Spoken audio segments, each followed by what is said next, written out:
There we go. Good evening. I'd like to call this meeting of the West Jordan City Council work session to order. It is May 25th, 2022. Council member Jacob, Worthen, Green, Whitelock, Bloom, and McConaughey are present with several staff members. This evening, we're going to start with agency meetings. So if I could get the right paper, that will help. Get a motion to go into, oh my goodness, here we go. Redevelopment agency. I guess I can just start it, huh? I will call to order the redevelopment agency, and we have members Jacob, Worthen, Green, Whitelock, Bloom, and McConaughey present, as well as staff members. The first item of business is to approve the minutes of May 11th. Can I get a motion? I'll move to approve minutes of May 11th. I'll second that. I have a motion by Councilmember Green and a second by Councilmember Bloom. All in favor? Aye. Any opposed? That motion passes. And Councilmember Pack has arrived.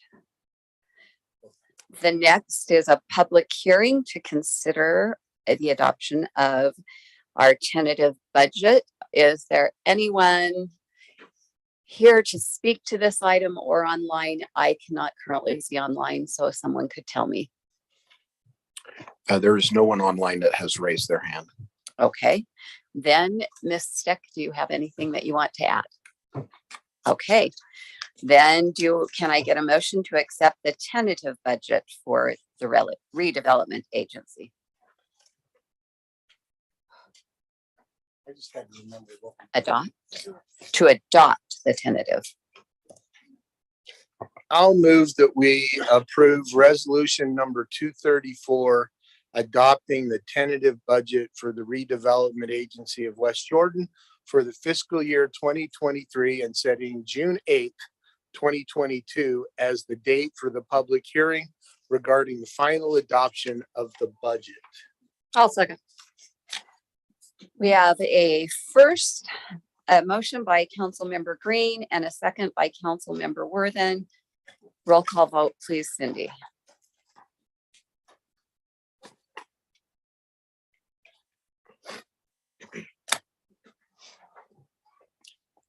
Chair Whitelock, Yes. Board Member McConaughey, Board Member Worthen, Yes. Board Member Pack, Yes. Board Member Jacob, Yes. Board Member Bloom, yes, and Vice Chair Green. Yes. Thank you. That motion passes 7-0. Thank you. Next item of business has been pulled. It was to consider resolution 233 that has been pulled. So I'll move to adjourn and move to the next, Municipal building. the Municipal Building Authority meeting. Thank you. Second, I'll second that. We have a motion to adjourn and to move into the Municipal Building Authority by Board Member Green, and Board Member Whitelock gave us the second. All in favor? Aye. Any opposed? That motion passes 7-0. We are now called to order the Municipal Building Authority business item to approve the minutes of May 11. I'd look for a motion. I move to approve meeting minutes of May 11th, 2022. Second. We have a motion by Board Member Green and a second by Board Member Worthen. All in favor? Aye. Any opposed? That motion passes 7-0. Next up is a public hearing to consider resolution number 107, adopting the tentative budget for the Municipal Building Authority. If you're here in the audience and would like to speak to this item, please come forward. Is there anyone online? There are 3 individuals online and none of which are raising their hand at this time. Okay, thank you. I'll bring it back to the council for a motion. I move that we approve resolution number 107, adopting the tentative budget for the Municipal Building Authority of West Jordan for the fiscal year 2023 and setting June 8, 2022 as the date for the public hearing regarding the final final adoption of the budget. I'll second. We have a motion on the table to approve resolution 107 by board member Green, a second by board member Worthen.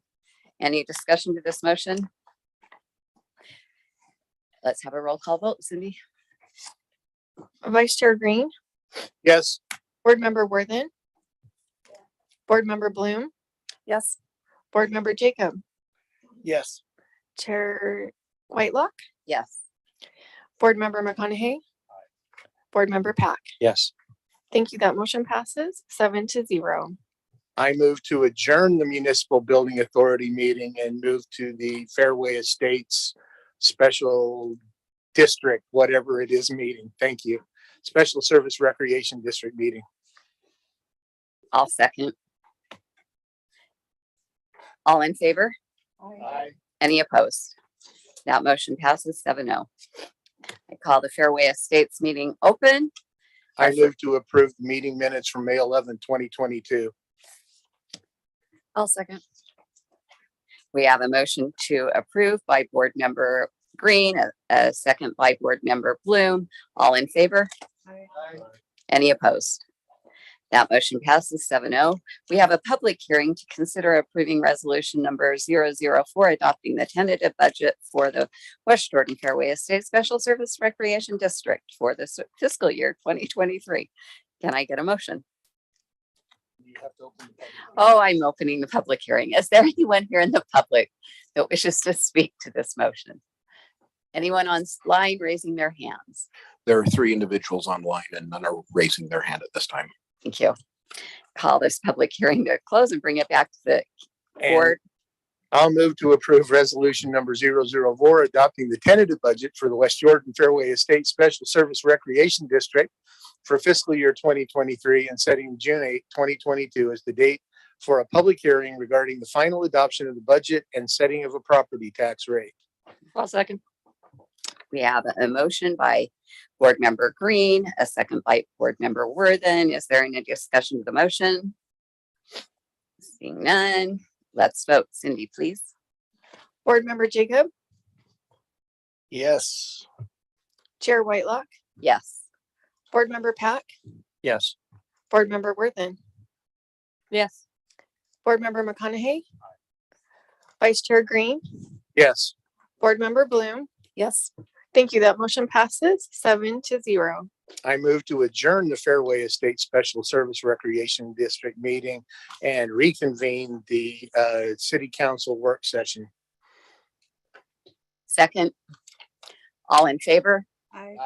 Any opposed? That motion passes 7-0. Thank you.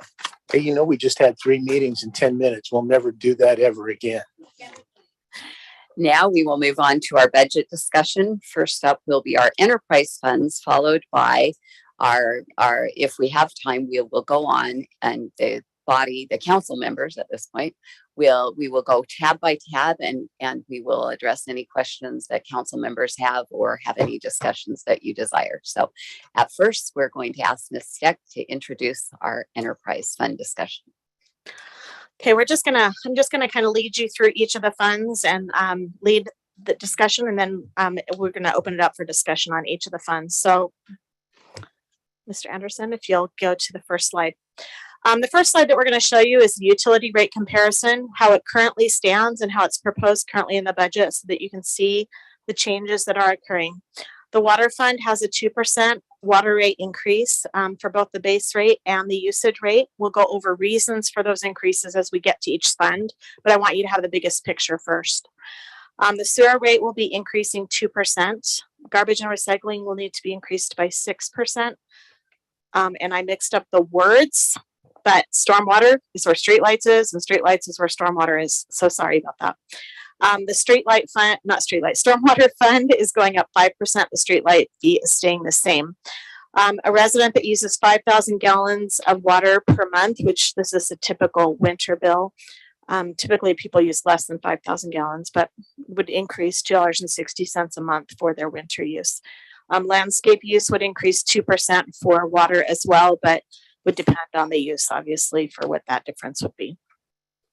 Okay, let's go through the water fund. I created the first couple of slides because you can have access to these pretty easily, but the fees are in your book as well. This is the residential rates and how they are changing. So you can see that even at the highest tier, it's about 10 cents per gallon for over 100,000 gallons. The base rate's changing 40 cents. Next. You're fine. Go ahead. So Go back to the residential, please. go back to the, well, it's connected to this one. When we Mhm. get to landscape will be next. But I had a thought on this, is that what we're trying to accomplish this summer and going forward is to be a little more water wise, right? And that's the whole purpose that the legislature tells us, that we will have tiered watering. But our real issue is landscaping. So I was wondering if the body might have an appetite to leave our water rates where they are and raise our landscaping water rates to balance it out. I'm open to that. I actually wrote that down in my notes as well. So let me tell you what I'm actually thinking. I want to change the name of tier 3, tier 4, and tier 5 to landscape. Instead of calling them, what I'd like to do is tier 1 and tier 2 are whatever we want to come up with, daily use water, those kind of things, whatever we want to call it. Tier 3, tier 4, and tier 5 are landscape tiers, because most people in the city, when they go over tier 2, it's because they're landscaping water in the city. And so I would like to even just change the name so that everybody understands that tier 1 and tier 2 are designed for the basic necessities of life, and the washing and the bathing and the eating and cooking, and the tier 3s, 4, and 5 are for landscape. The other thing that I would really like to do is, while I've got the microphone open, is I don't want to change the base rate. What I'd like to be able to do is that 40 cents a month on the base rate, and the extra 5 cents in tier 1, I want those to move to tier 3, tier 4, and tier 5, and figure out how we recover the costs, so that helps us. And we may have to relook at this in the future, but if we can absorb those costs in the landscape use, that is and help, recover the costs and also encourage better water conservation, I would rather do that than because if you look at this, the largest increase on the water is the base charge. Now, the $5 a year, the $4.80 a year, is it a big deal? But I think it sends a message to our elderly, our poor, the lower income, and anybody else, that we're not there to make money off of the basic water rates that you need every day. And we keep the 2040 at 20, and we keep the tier 1 at 2025, and we shift those 45 cents through through tiers 3, 4, and 5, so that we don't hurt the people who need the water, that survive on the water and do other things to save money. So I would like maybe a blended approach then, because our tier 3, 4, and 5 are also, especially our 4 and 5, are some of our employers of our city, right? Those The one No, we're those are looking at, commercial. This is only house. this is, Yeah. this is Okay. residential, Yeah, so, okay. But and I'm maybe we talking could do- residential, commercial, we can look at separately. I think we should also look at landscape though. I don't disagree with the So. landscape meters being looked at as well. I really, Okay. so Okay, philosophically, residential's got, but we have the landscape meters, and I agree with you on the landscape meters, but we need to look at that one as well. okay. So, anyone else have anything to chime in about the water rates and landscape? Are you okay with us keeping our residential base down and our usage tiers for 1 and 2 down, and then increasing 3, 4, and 5, and then looking at landscape also to increase? Anybody against that? May I suggest something? Yes. What we're doing is we're going to be changing rates October 1st because we want to get through the summer and not have a disruption there.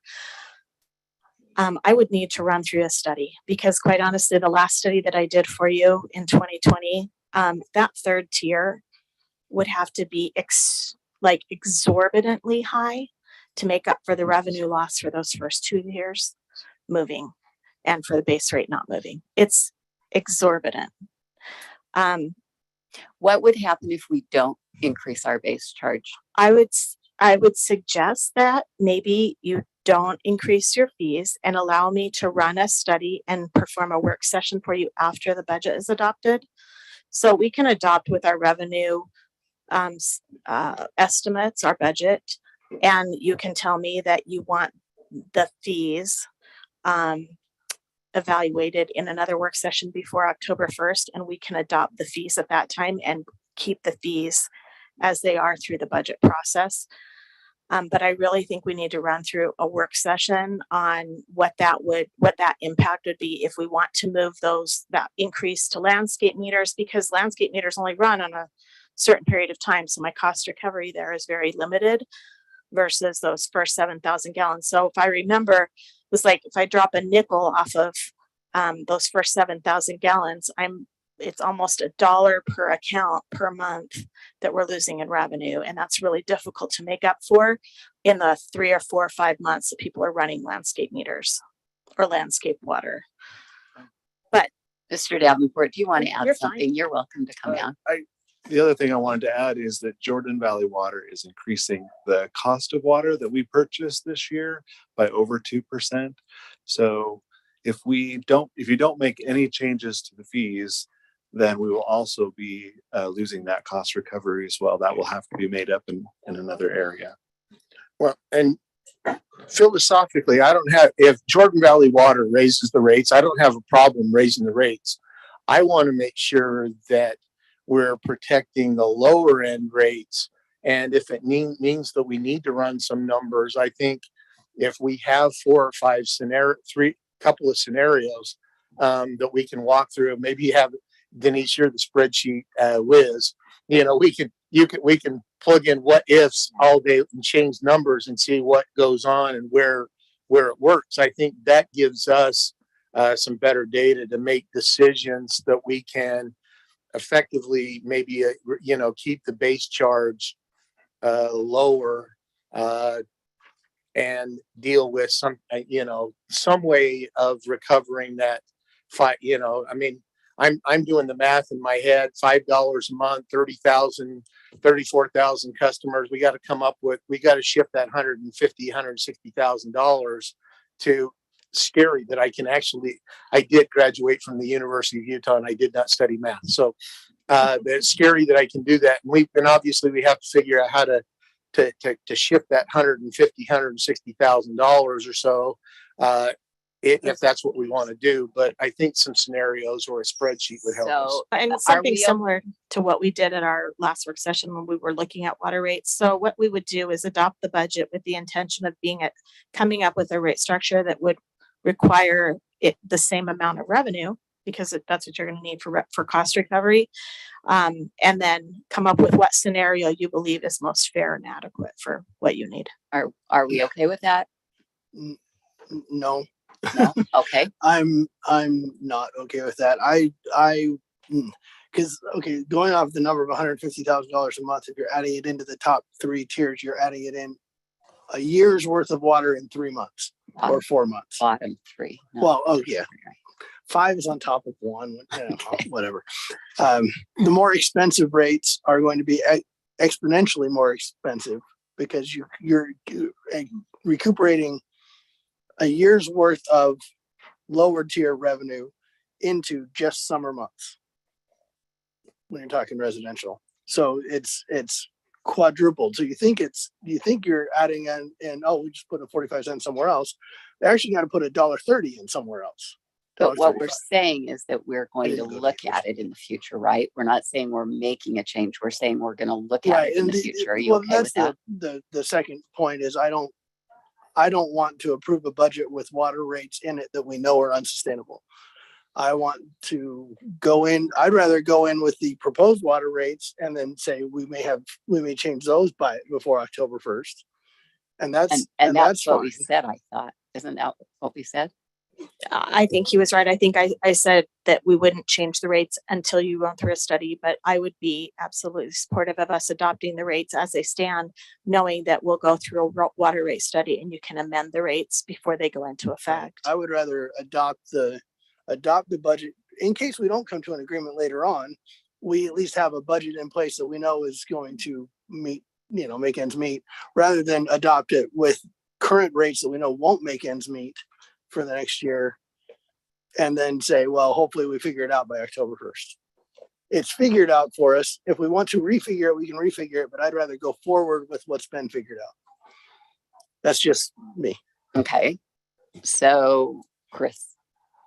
I will disagree with Councilmember Jacob and the fact that it's not just him. I agree with everything else that he said. So I would prefer we adopt the rates as they've been put in here. It gives us a good number to work with and we can go back and figure out if we do need to change something. I'm okay with a slight increase based on the cost, the change in cost of supply. I do want to be mindful that we're not overly burdening those who are dependent on that first tier, but I also don't want to put us in a position where we have to rely. How do I word this? What happens if we achieve our goal of reducing water usage? Are people going to feel like they're being punished because the rates went up because they conserved, because those higher tiers were subsidizing the lower tiers? I don't want to find us in that position again. So a nice balance that covers the cost. And for now, I 10 years on the council, I cannot tell you how many hours of how many meetings have been spent discussing water rates. I'm fine adopting what's on the screen and then having another conversation later outside of the budget. But it seems like a fair and reasonable starting point. So that is a very long-winded way of saying, yeah, I agree with Councilmember Jacob. Okay, is there one other person that agrees with them? Okay, so then we've got 4. So are you agree? Yeah, I agree with them, but part of it is simply because what you just said, Jordan Valley's raising the rates. If we don't keep up with that, we're in trouble. And I will tell you what happens with that third tier. Because I can personally say when I hit that third tier last summer, I cut my water back. So I wasn't using it because when I got it, boy, did I know I hit it. So that's what's going to happen. You could raise the third tier as much as you want, but people see that they hit it. Guess what happens? They cut back their sprinklers, which is what we want them to do. But then if we're putting all the money into the third tier, we're not getting it because people won't hit it. It depends on the person. You didn't apply for the council member Okay, discount? so Ms. Steph, we'll leave it as stands because we have enough to do that. But then council director, please put it, or Cindy, please put it down for an August meeting. I just wanted a little Discussion. clarification. I know Councilmember McConaughey, Councilmember Worth, and Councilmember Jacob. The fourth one is Council Chair Whitelock. Okay, just That'd wanted be to make me. sure. Okay, we can go past the rates. If I only get to 3, yeah, it's me if I tell you I have 4. Okay, we're going to go past the next couple of slides because they're just the same thing. Go ahead. One more. All right, the ending reserves for the water. Stop at the landscape one. Oh, go back one. So do you want to change or you just want to look at this in August with everything else? Because they don't go till October, I'm fine to wait till August Okay. because that's this rate this summer anyway, but I still think this needs to be looked at as well. I'd be happy to put a study back together for you and do some what if scenarios. That would be awesome. All right, let's go to ending reserves for the water fund. So this year our ending reserves are going to be higher than they've ever been, but they are directly related to the loan proceeds that we loaned the water fund for the building of the Zone 6 tank and the RDA funds that are going over into the water fund to be held for the building of the cemetery tank. So they're very high, but I specifically called them out as these are loan proceeds and RDA funds that will be built in the next fiscal year. And then the fund balance drops back down to $15.6 million. Next. This is a summary of our last 4 years and our budget. So our last 2 years of actual, our estimate for this year and our budget, you can see what the net change was. Fund balance has been building for a couple of years in a row. And then it will drop with this budget year as we have a lot of construction projects. You'll see on the next slide, there's quite a few. So we've got $16.187 million of construction and maintenance projects in the water fund. We're going to keep Mr. Davenport very busy. But we'll have quite a bit of additional storage, and that's a good thing for our city. And then if you'll go to the next slide. Oh, I'm sorry. I want to go back to one more. Sorry. Right here, I want to also call out to your attention because the governor's message of drought last year was quite effective in reducing water use in our city. We believe that as he continues that messaging that we're probably going to see that same response, which means that our water sales actually go down. And so that estimate is consistent with this year. But if we see a reduced use of water in addition to what was saved last year, that may go down even further. So maybe this is a question for Mr. Davenport, but so is the water, and really it's probably a question for Mr. Summers, but he's not here. So maybe you know the answer. They're asking us, they asked us last year, we did it. They're asking us again this year. Well, then are they going to hold us to that? They want to sell us all that water and we have to pay for it even if we don't use it? We have a contract. We have a contract with Jordan Valley that says whether we use it or not, we pay for that water that's I in our know that, contract. but this is a special year and they need us to conserve. In a special year where they include a drought year, they will give us a credit that we can use the following year. So let's say this year we may pay our full contract, but let's say we don't use 5% of that contract. Next year they'll give us a 5% discount on our contract. If that makes sense. We have to use 5% more water. No, well, if we didn't have a drought, right, they take that and they add that up until it's not a drought year when we're 110, 120% of our contract. And then they apply it in a year where we're over 100% of our contract. And then so they will actually take it give away. us the water that we prepaid for, if that makes sense. Okay. Prepaid Okay. for, but is the right word. But how long do they carry that? They carry that until the next year that's not a drought year. So they will not start that until it's the drought. We don't have a drought year. Well, I know we brought this up in Utah League of Cities and Towns when we sat in the first class city forum, whatever that was called. I'm going to tell you, and I want to say this so I can go on record and we can work with our legislators, but that's utter nonsense. What Jordan Valley wants to do is say, pay for all of our costs, pay for all of our water. We don't care if you conserve, but you got to conserve, and we're not going to do anything. And we'll give you this mythical credit sometime in the near future when there's not a drought. Well, I hope I wonder if they can see in the future and say, well, there's not a drought in the next 4 or 5 years. If we continue to save water over the next 4 or 5 years, or we don't have a good water year, and we keep trying to save 5 or 10% a year, and we get to a bottom line, they're making all of their money and fat, dumb, and happy, covering their costs, and we're the ones that are stuck paying for it when we're doing what is the right thing to do. And I'm going to tell you that's nonsense. if we're in a drought and we have to conserve, they have to be able to say yes, that you're that the contract, you're not liable for the full amount of the contract because of a drought year. That's just bad public policy. Just so I'm being clear so that everyone understands. So last year, our residents saved about 10% of what we normally use. We were still over our contract amount. So last year, we still used more water than what was in the contract. Okay. All right. Thank you.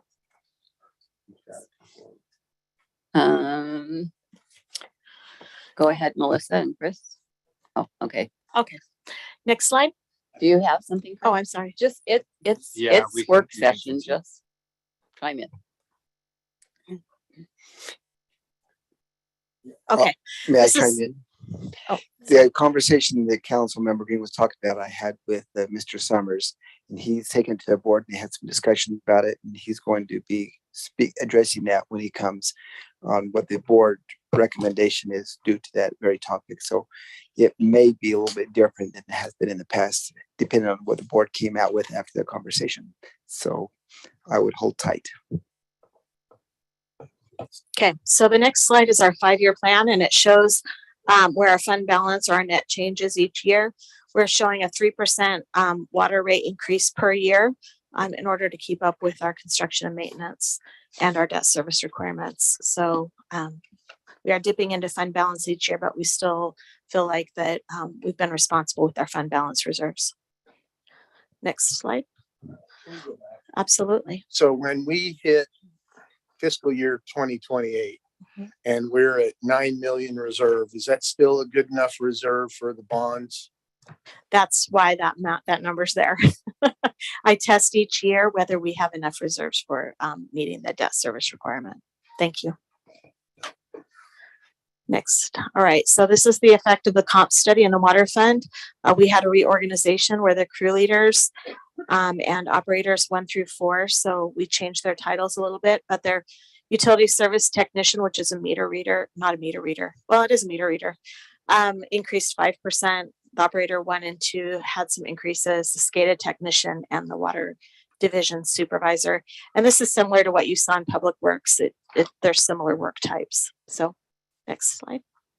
Next question tied to this. Sure. When are the AMI towers in the city completely operational? And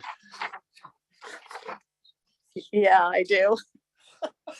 we've talked about this for a couple of years, and I thought the idea was to save some money. And if they're not coming online, did we waste the money?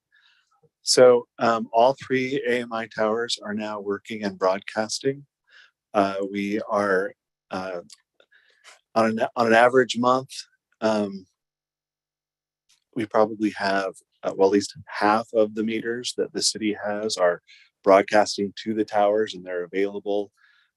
We have to still figure out a way to share that with the residents. So this year we'll be working on a website or something where we can share that information so that people can in real time see what their water bills are if you have the meter that connects to the towers. I believe I wasn't here when they made the presentation, but the city of West Jordan has over 20,000 residential meters, and we didn't have enough money to replace every single meter at the time when we started this. And so we still have some meters that connect to the tower and send information every day to the tower on the water usage for that meter. But we still have some that are radio read, and those we just download once a month.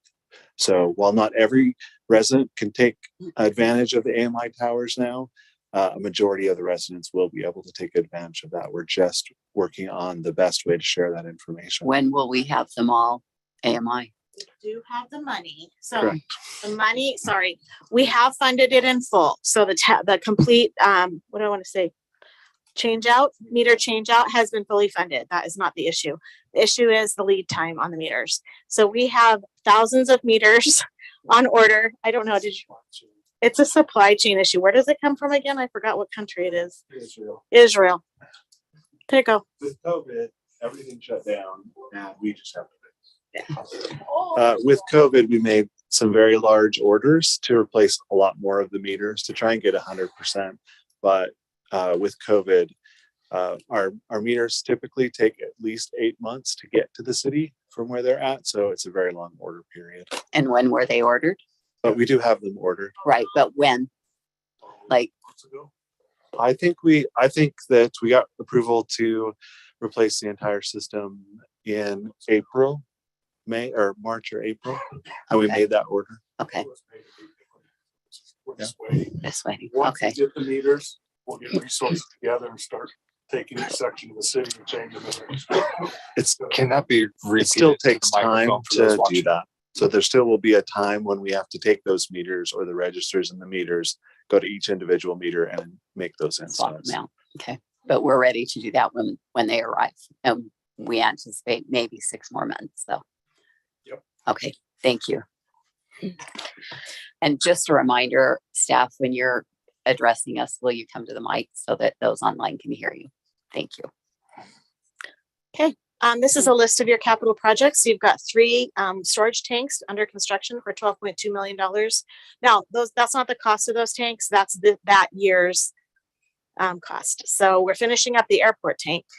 The cemetery tank will be complete the 23 fiscal year, right? Sign will be complete in 23 and we'll start construction. Oh, up over here. Sorry. Corbin's like, Yeah, no, why are we doing? So the design of the cemetery tank will be finished probably in November, and we will bid that out. So we will bid it out in budget year 2023, but it takes again 18 months to build that. So it probably will be into 2024 before it is finished. and the zone 6 tank is already under construction. Okay. You have water delivery projects. We have a well that's being installed at Roundwood Park, and the 86 South detention basin relocation has some water portions of it, and then just regular line and system repair. Next. Any questions? I'm sorry, that was quick, but any questions about the water fund? Gonna have to fly through these, aren't we? All right, let's go to the sewer fund. The next slide. We're recommending, first of all, we're recommending a change in your book, which is some of the pages I gave you tonight, to change the date for all utility rates to change to October 1st instead of July 1st of every year, so that they're all at the same time. 2% rate increase for the base rate and the volume charge, and remind you that the volume charge is calculated off of 2 months of winter use. So it's December and January, so that we make sure that they don't have any landscape water use there. Councilmember Green, just this is FYI for you. You did ask me to do a study, and I did perform the study to see about providing a flat sewer rate instead of a base rate and a volume rate. My team loved that idea because then they didn't have to change everybody's fees every year. But when I performed that study, there are several customers that refuse or are using, I'm not sure, way more water than they should be using every month. I have one residence that their sewer bill alone is $160 a month. So we've contacted them for years and years, and they have done nothing about it. They pay $500 a month in the winter for water and sewer and garbage and street. I have no idea. I can't ask that because it's a private home, and so it is what it is. But when I ran the calculation, I would have to make the sewer fee $38 a month, and that isn't fair that they would be subsidizing someone that's abusing the system. So given that number that there's some anomalous users. Yeah. Is there a way that we could do the flat rate and add the, for lack of a better term, without coming up with some legal term off the top of my head, the anomalous user surcharge, that they still pay the charge, but the rest of us that are in the normal rate pays a flat rate?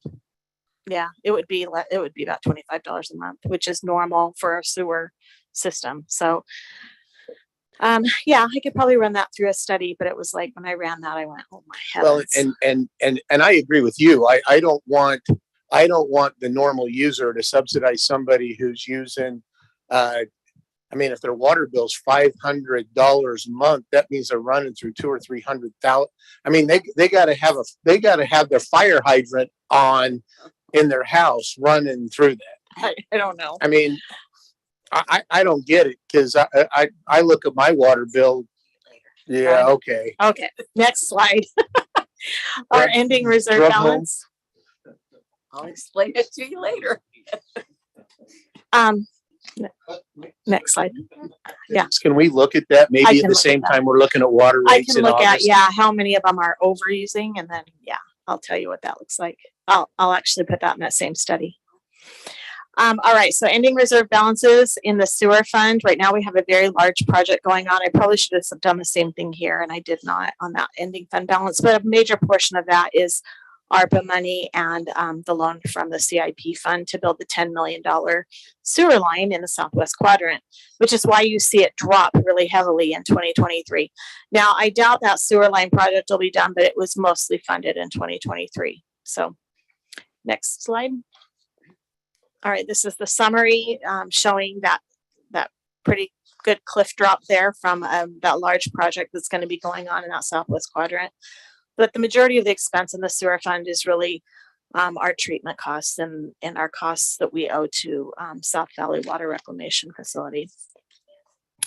Next, so our 5-year plan, you can see that we've got some ups and downs, but we are going to rely on 6% rate increase per year for the next 5 years. Based on what the projections are from not only our own system needs, but also projects that South Valley has given us. And that's not assuming their full list. That's like giving them a modest, you can do these capital projects, and that's all we're paying for. So next, and we're really working strongly with them to manage that. This is similar to the water fund. Again, the positions between all your utilities are very similar, and so they all had similar movements in them. Next. This is the capital project list. The 13th West upgrade is a couple $1 million. And then we've got some sewer delivery projects. We've got $1.3 million in projects with the South Valley, and then $2.19 million of our own projects going on.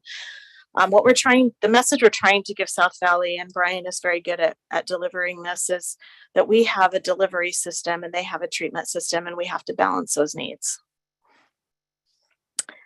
Next slide. All right, so let's go to the solid waste utility. That's the next one in your budget book. Next slide. The collection fees will be increasing 6% this year. Straight across the board, with no increase to the dumpster rental or other solid waste fees. Again, we want to change those to October 1st. Next slide. The ending balance is well below $1 million for this fund. We feel like that's more than adequate for this fund since it doesn't have a lot of construction or maintenance projects that go on. But we do want to be able to respond when necessary, and also to graduate the increases. As we know that there are several changes with the Transjordan landfill and going to a transfer station and those fees going up. We don't want to have to react to our customers at that same level that we may have to react to the landfill changes. So part of those reserves are being used for that. Next. All right.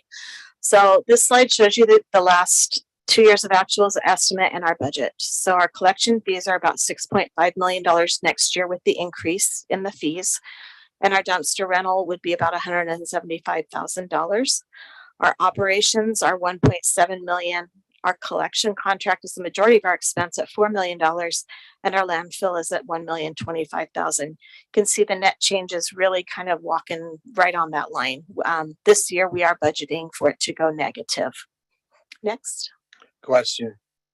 Go ahead. This budget doesn't deal with the loss of the recycling program, the green waste program, right? Yeah. We are going to be, and I've met with Tim Peters at Public Works, Brian's team. We are going to be putting a committee together We need to be very strategic in the way that not only is it communicated to the public, but being able to solve some of the bigger problems with that green waste program going away in November 2023. One of the largest issues is 26,000 green cans that are on every resident's garage or wherever they put them, right? What do you do with those? How do you handle that? How do you manage the increase cost to the landfill? Right now, green waste costs $6 a ton to process. And now that same green waste will cost us $22 a ton to process. The exact same thing. So I think we have some challenges. And that's why that's why I'm asking is that we're building in and we're building in a 6% increase in sewer. Now we're building in a 6% increase in solid waste, but that 6% could easily be 18% next year because we got to cover 3 times the amount of the recycling. I mean, we green waste for the green waste, we could be increasing the rates a lot more than 6% next year. That's one of the things that we're projecting over our 5-year plan is that cost differential. Thankfully, green waste is only really processed 4 months a year. So that's, it's easier for us to absorb. It's not every month, but it definitely will be an issue. And we will be having council members participate in that committee because I think it's important for you to have a say. So Office Director Anderson did send out a thing, and myself and Council Member Bloom are the ones that said we would participate on that. So that is going. Here's something for the council to mull over, an out of the box thinking idea.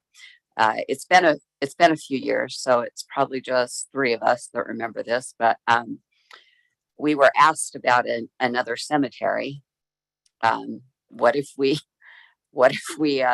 something to ponder anyway, okay? Something to ponder. What if we purchase land on the west side somewhere that isn't directly by housing and we did our own green waste for a while? It's something maybe we want to consider. It would require, of course, staff charges. It would require the land. It would require probably some government, something or other that is involved, but just something to ponder. And apparently Brian has something to add. Yeah, we would have to look at that. It would be really expensive to do that. And just due to the amounts that right now that we recycle, me and Tim have kind of ran some rough numbers, but we could look at it, but it's pricey. We did send an RFP out, probably roughly a year ago, maybe 6-7 months ago, to see if we could find someone else that would take our green waste, and we didn't have any takers on it just because of the extreme amounts that we do recycle. But then you sell it, right? You compost it and then you sell it. Yeah, you can't. I mean, that's what's going on right now. Right. Yeah. We can look at that, but Except South Valley or except Transjordan couldn't sell enough a couple of years ago. They were giving it away. So if I can jump in. Yep. A number of years ago, we did have a study done as to what it would take to do our own solid waste. And I know when we talked about the Public Works building, we constructed that in a way so that if we ever wanted to do that, we'd be able to facilitate some of that. But I don't remember the numbers, but former council member, then Mr. Stoker had a pretty good report as to what it would cost. And the numbers were just astronomical. I'd be in favor of pulling up that study and seeing how closely it compares to green waste. But I remember it was some insane amount of effort and money. So I don't want to spend too much staff. I wouldn't want to spend too much staff time if we've already got a lot of the work done, but I'd be curious to see what those were again. But it was not pretty. It's 5-year plan. We're assuming a 6% rate increase per year, and we are assuming the rate increases that Transjordan has also provided us. And we've put some fluctuation in there for the increased cost for the green waste program going away, but certainly not done, I don't think, as much work as we probably need to do to project those costs forward. When does our contract with ACE? Do we know when that I know we approved it in 2018. Yeah, I know that too. Right. But a 7-year contract. For my year. Okay, thank you. It's 2025 when it's up again. Thank you. Okay. So next slide.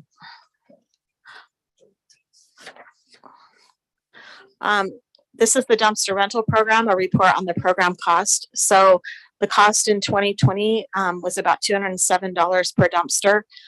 The cost for next year will be about $240 per dumpster. Right now, we are collecting a $50 fee to recover a portion of the cost of that dumpster, and we're subsidizing. Next year, we'll be subsidizing about $190. Next slide. What Hold that on, means. go back just 1 second. Okay, That's on the first rental, right? Like. we That's on collect the first rental. $50 on the first, then we pass the whole cost on. Not quite. We're at $200, so almost the Okay. second cost. Yeah.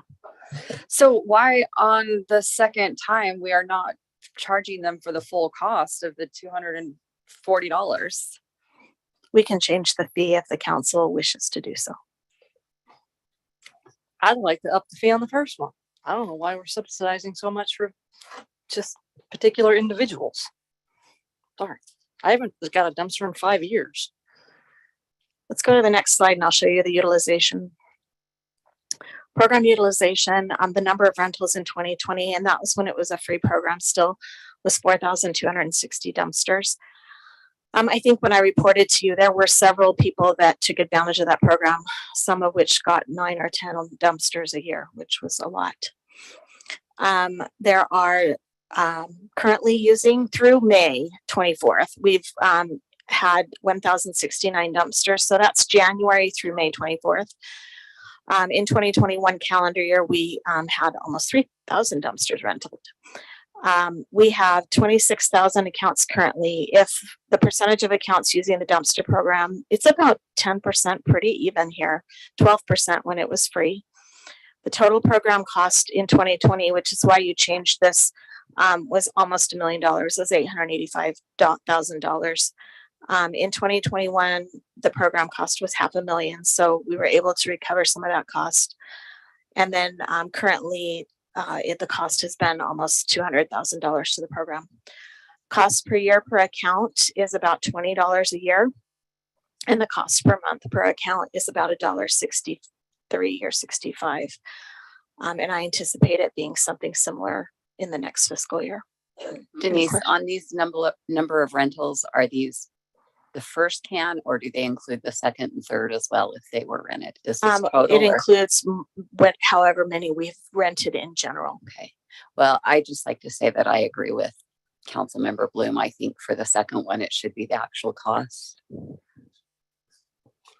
I'd agree with that. Even if, I mean, the $50 was the compromise of charging nothing. I still would like to entertain bringing up the first rental at least to $100, because I mean, I just feel like I'm throwing money away. But I think we have to remember that part of the reason to have this program is so that hopefully you don't have rats next door to you like I did.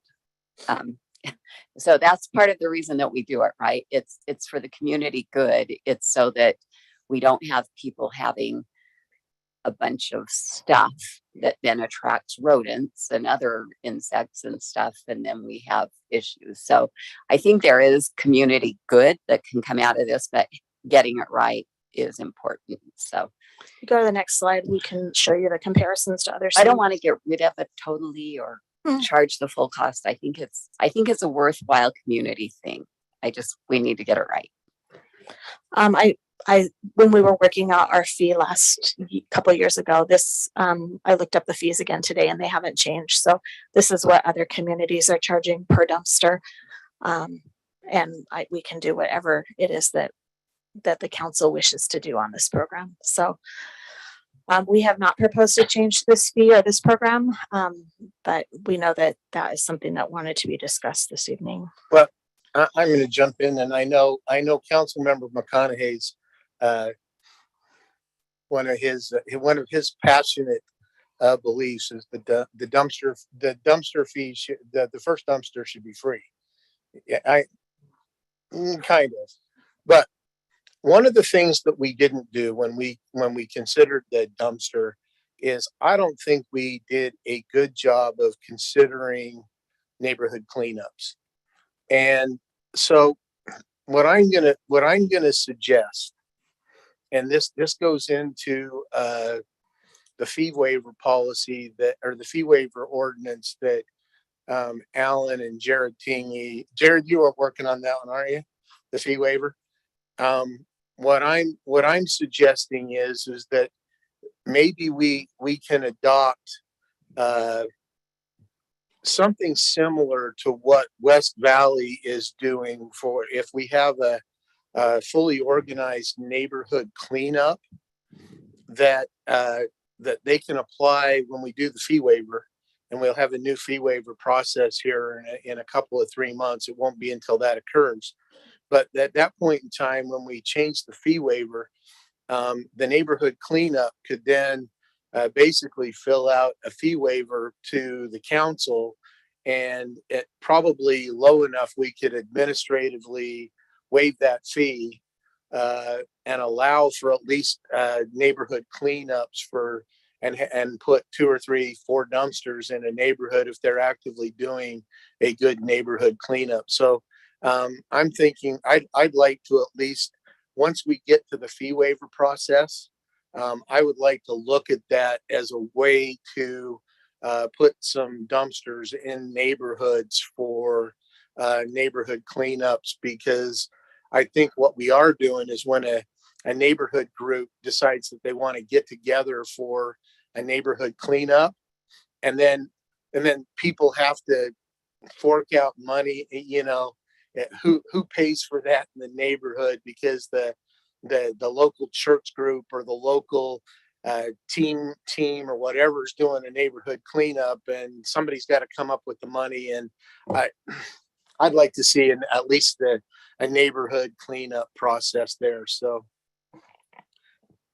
kind of along those same lines, I don't care as much what the cost is for the first one. I care more that there's disparity between those of different income levels, where you have to have $50 before you can get $150 subsidy from the city. That's the part that really kind of rubs me the wrong way.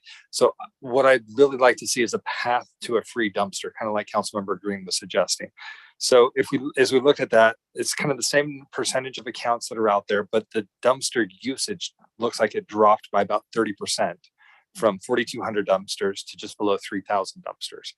So if we were to, from a budget perspective, look at that and say, funding for, 3,000 dumpsters, let's say 800 of those dumpsters will kind of set aside and anticipate quote unquote free usage, but then set up requirements as to what it would take for those. I don't necessarily know about like a fee waiver for each one, but if we just have a standing policy that says, if you can get 5 or 8 or 10 other folks, other neighbors to sign on, then you can have it for free.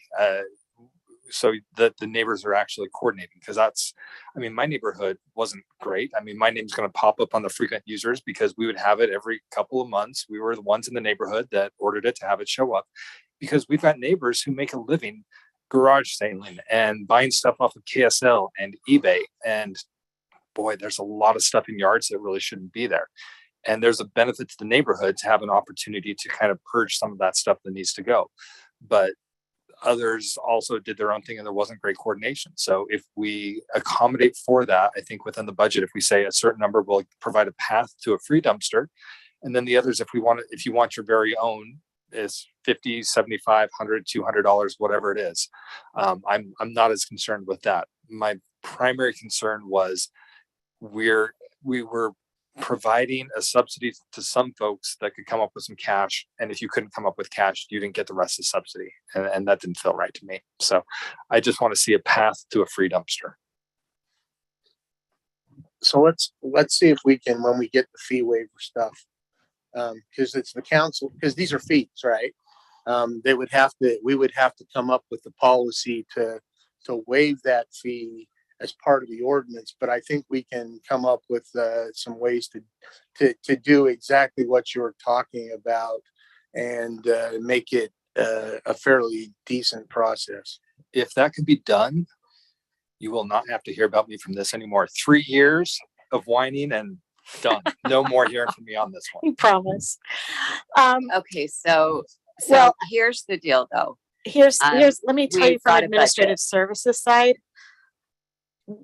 As a city, we do not want to be in the business of qualifying residents for a program. That is like looking at their financial, how do we qualify them? It would have to be some sort of outside. They were on a circuit breaker program, or they were on the heat program, or I don't think something. that's what we're saying. Oh, Denise. good. I Okay, think we're I'm right. saying it's for any income level that can, but it's more of a, when we first brought this up, what the council said is we wanted to have some way for it to be a neighborhood dumpster thing. But at the time, we needed to get our budget passed. We needed to move on. And so we said, okay, we'll just do the public works one. What I actually was going to suggest is we're doing that 4 times, I think, at public works, taking away 2 of them at public works, and then allowing whatever funds being used there, plus more. But to do basically what Chris and Kelvin are saying is that we come up with something, whether it's 10 neighbors or your neighborhood, and you have to have a flyer that you're going to pass out. So they're just simple things. And you've got to have the people that are willing to sign the form. And then to us, for me, I think we set a certain dollar amount, up to a certain dollar amount. So it is a little bit competitive. So if you wait till October, the grants might be gone. So it's kind of more of a grant, but a fee waiver, I don't know what you want to call it legally. Maybe Rob knows, but I think that's what we're all getting at is we'd like a pathway for a dumpster to be able to go to a neighborhood for free. And then for me, I'm hoping I can get 3 other, I've got 1. Hopefully 2 others are okay with saying the second dumpster needs to be market rate. Can I ask how West Valley does with financially? Do we know how that works out for them? Sam? Yes, every house pays a fee. It's called property tax, and they Yeah, use but that I'm to just pay for the saying, dumpsters. I mean, is it, how much do they subsidize? Do we know those numbers? they pay or- for the whole thing. That's why They're their property gonna tax do is this. How double. much is it coming out? It's going to be about the same as ours, Melissa. For the dumpster, it's going to be about the same. Can I ask You a few should got the clarifying dumpster. questions and I can respond about West Valley? Oh, how often? Just a couple of comments on this. The Sandy slide, I know because I just ordered a dumpster for my home. It's actually 180, not 140. West Valley, their dumpster program is rolled into their solid waste fee. So their solid waste fee is higher to include the subsidy for the 10 dumpsters delivered to the area for a week. Yeah, we can find out if you want. I heard 3 of you want a path to some kind of free dumpster for a neighborhood program. Are there 4? I see Councilmember Bloom saying she would like that. There are some operational trade-offs.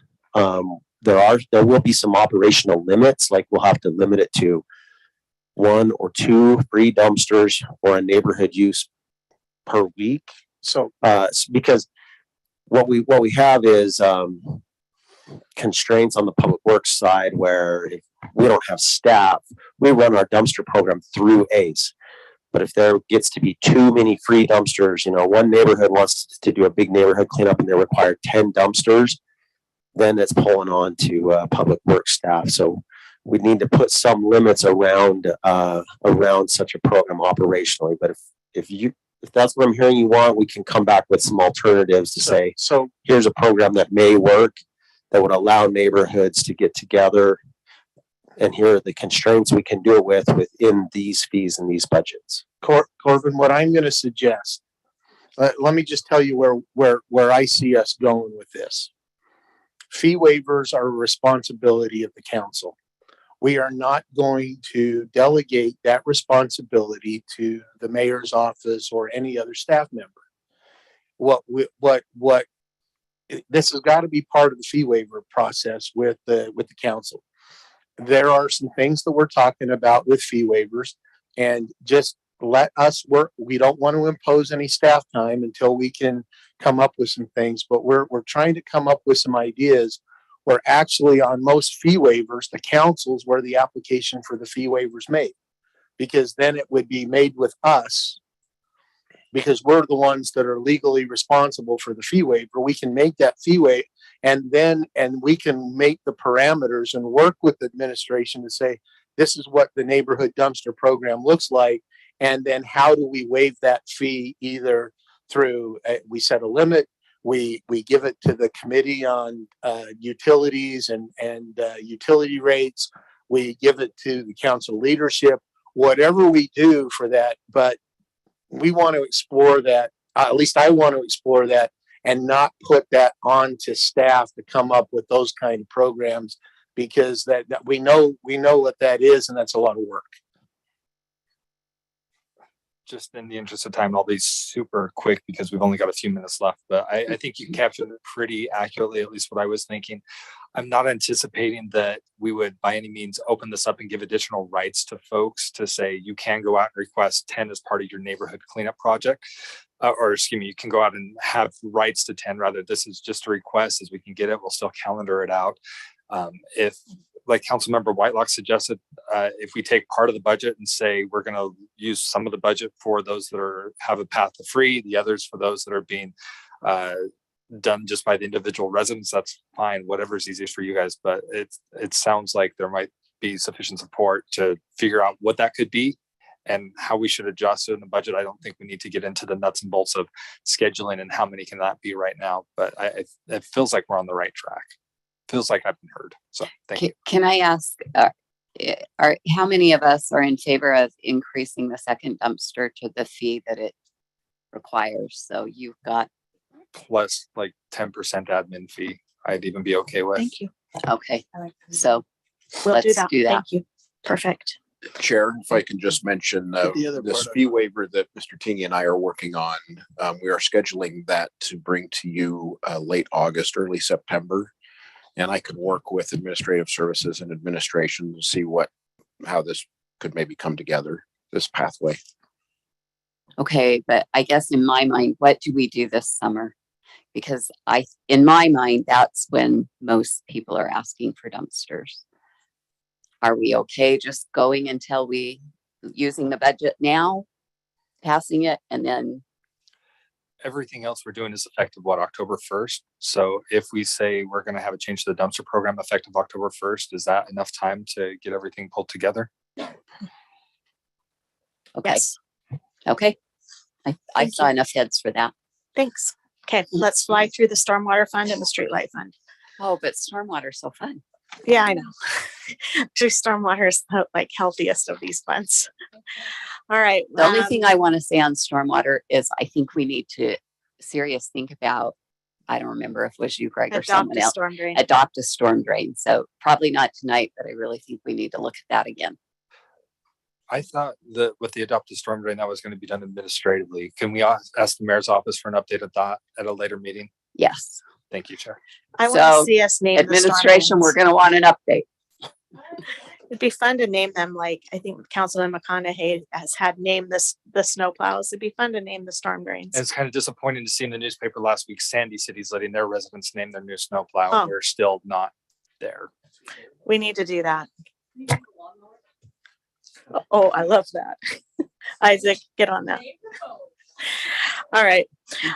We are recommending, again, a 5% rate increase in the stormwater rates. And that's mostly based on our long-term project plan. So we have a really strong, healthy fund balance in this, but I believe that there are a lot of projects that are in the works. Am I correct? Okay. So that's 30 cents a month. Next slide. This is the ending fund balance, about $8.1 million at this next budget year. Next. The revenues and fees are about $5 million a year, or $4.5 million, sorry. And the other sources are impact fees for the most part. Our expenses are operations of the storm drain program. And then we have a outstanding debt service and then construction and maintenance. We do have several projects on the long-term plan as well. So you can see it's kind of dipping down that fund balance. Next slide. On the 5-year plan, we're doing the same thing, which is why we're doing graduated rate increases to get it from not going below fund balance or drawing down the fund balance and building that back up. Currently, we are undergoing, or we will need to go under a stormwater master plan program so that we can identify construction projects that are appropriate for this to maintain the system. But we do know that the requirements are in excess of what we currently have in the system. Next slide. These are the capital projects will be going on in the storm drain system. We have a master plan update, which will help us with identifying those projects that we're going to need. 13th West is a big project, Executive Drive. My wife will be very happy to see that. She did not like the lake that was our yard. So that is awesome. Yeah.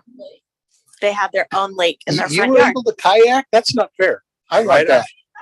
Right after I joined the city council, my wife and I were at the state fair. We came home and there had been a significant storm and a lot of water flooding out of the storm drain into our yard, which is the lowest point. Jared Milgate was at our house with a bucket bailing water out. He had no clue I was on city council until one of the neighbors mentioned it to him. I love Jared. I shouldn't share this here, but he made the comment to them, "Oh, I'm glad it's a city council member's house flooding because now maybe we can get some things fixed." I 100% agree with Jared. He's one of my favorite people. I've had so much education from him about what storm drain is. And honestly, for that purpose, I am glad that it was my house that flooded. And we've got some fantastic folks over there that fix everything. They just need the resources. So I'm very, very happy about this. Was he in your house or in the front yard? He was in the front yard and in the garage with a Wow. bucket, getting the water out of there. That's The super guy's phenomenal. But my question is, did you pay the permit fee to have that lake in your yard? cool. It was not a lake of my own choosing, and actually Comcast helped contribite to the lake being formed there. And we went through the courts, and no, they did not have proper permits, and they did pay a fee. Okay, and the next slide. This was the comp study. It's similar to the others that we've gone through. Next. And the streetlight utility. All right, this is our last one, and then you will have a 15-minute break before you go to your next meeting. The ending fund balance for the streetlight utility. So you know that the intention of this is to bring light to our city, and we are doing that. We are working on projects and LED changeouts and lighting up dark areas. And I think you've gotten several reports from Brian's group on the work that they've done on that. Next slide. Revenue in this is about $780,000 a year, and it's been consistent. We've just kind of saved it up. Now we're starting to spend that money. So in 2021, we actually completed $750,000 of improvements on streetlights. This year, we'll do another $588,000, and we anticipate $500,000 in the next budget year. So we're actually using the funds that were saved up. Next slide. And then finally, we will need a rate increase over those 5 years to continue doing projects and lighting up our city and improving that area. About $300,000 a year for new projects, and we're barely dipping into fund balance, but I think that that's an appropriate use of that, and that's a good fund balance place to be. So, Can I ask a question? mhm. Brian, how much are we looking into solar, or is that just LEDs and stuff? Are we moving? Or Isaac, or Sorry, Whomever. it's Isaac. I'm also going to tell you that we're going to work on the streetlight fund a little bit. I think that it would be good for us to be able to show the true cost of the streetlight fund. And I met with Chair Whitelock a couple days ago, and she was like, "Well, where's the staff?" And I'm like, "Yeah, they're the electricians that are in the facilities group, but they actually service the streetlight fund almost exclusively." So we're going to move the electricians into the streetlight fund, and we're going to move their vehicles over there, but we're going to put a general fund subsidy to make up for the difference, just so that it's more clear and transparent that who they are that are taking care of the streetlights and what services are being subsidized by the general fund. Just to answer your question, we've looked into several solar options, but the cost per unit isn't quite there to justify what we've done. So the things that we have committed to this year is we're finishing a contract with Rocky Mountain Power right now that instead of paying per light $1,500 for the light plus having them replace them and change out. We've signed a contract with them that they're doing all of that for $61,000 this year. So every light that is a Rocky Mountain Power light, they're being upgraded to LEDs, and they'll all be done this year rather than the 4-year plan that we had before. But we do look into the solar, but right now there just isn't the cost to do it versus the benefit isn't quite there. The lights themselves, we don't have a battery source that allows them to keep the light on all night long, especially in the wintertime, unless we then invest in digging out next to the poles and put big battery banks next to every pole. That's where the technology is at right now. So one comment, because it's tied to a street light and you made me think about it. We have 3 flagpoles right out here on the corner of 27th. And I don't know if any other, I know Councilmember McConaughey's received a complaint because I probably got the same one. There are some residents that are concerned that the light that's shining on the flag, because it's tied to one of the street lights, is not bright enough for to illuminate that American flag on the corner. So as we look at street lights and some of those kind of things and facilities, will you just take a look at that set of flagpoles out there on 2200 West and see if we can figure out a way that's a reasonably priced to fix and illuminate those 3 flags better, or at least the American flag better. Cool. Thank you. Thanks. With regard to streetlight, when was the last time we had an increase on that fee? 2 years ago. Okay. It was $1.71 and now it's $1.74. Ouch. Yeah. Thank you. All right. That's all for your utility funds. Thank you for that enlightening discussion on streetlights. And we're sorry that the solid waste one was kind of stinky. And the sewer one was kind of crappy. Council, in your budget papers that Denise handed us prior to the meeting, there are the council priorities. If you could peruse those, if you have an issue with them, let us know. Otherwise, they're going to stand. And we will come back at 7.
Council, it's 6:59. I could use one more member.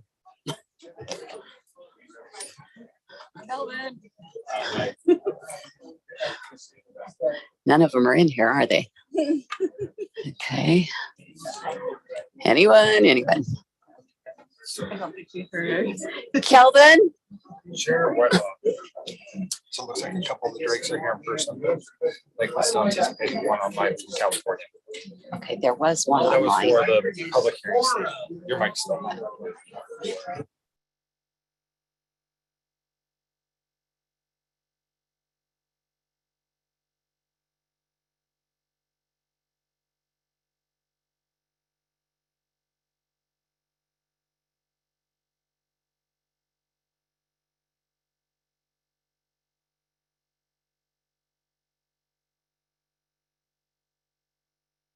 Yeah.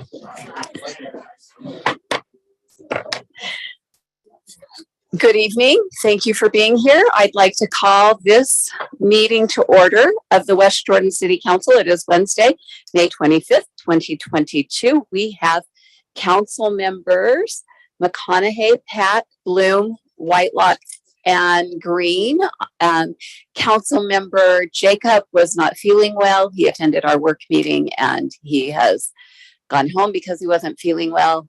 Councilmember Worthen is moseying on in. Now she's hurrying. So we welcome you. Tonight we will begin with our Pledge of Allegiance, and Miss Hanson from our office will be leading us.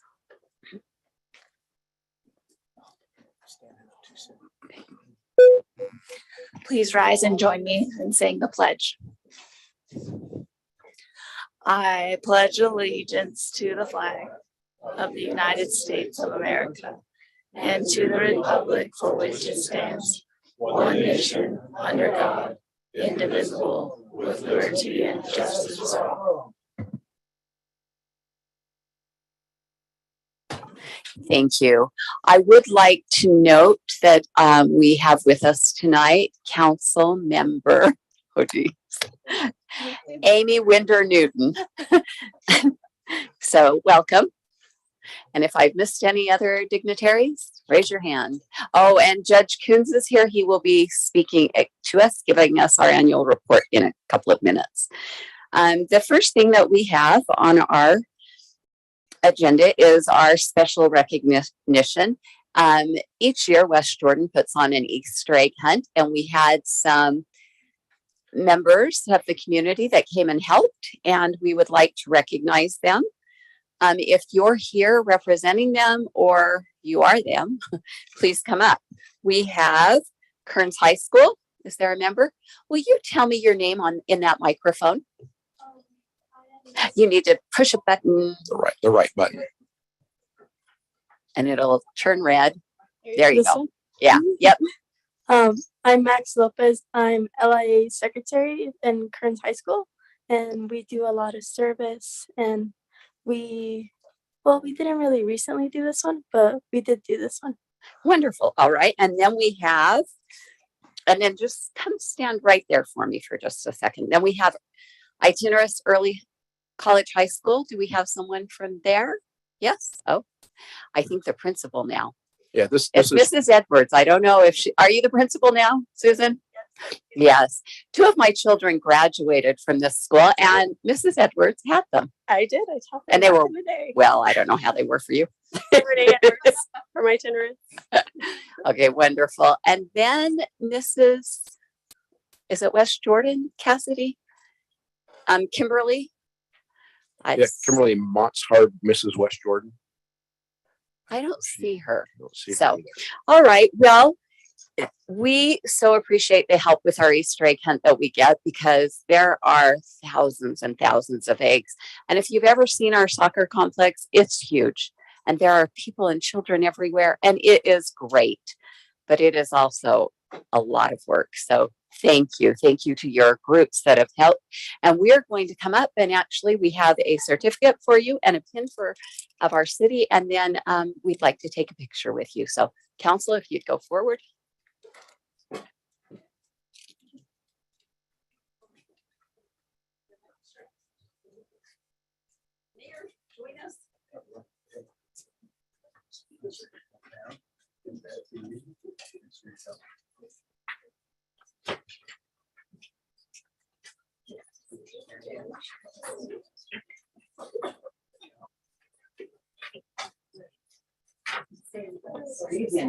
Yeah, right. We look short. Look, I have this. So short tonight. All right, ready? 1, 2, 3. I like that you see the back of me in the background. Alan, ready? I don't love it. You go the hallway? No, Alan just needs to Switch it to West Jordan. PowerPoint. Okay, let's try this again. Okay, ready? 1, 2, 3. Okay, much better. Thank you. Thank you very much.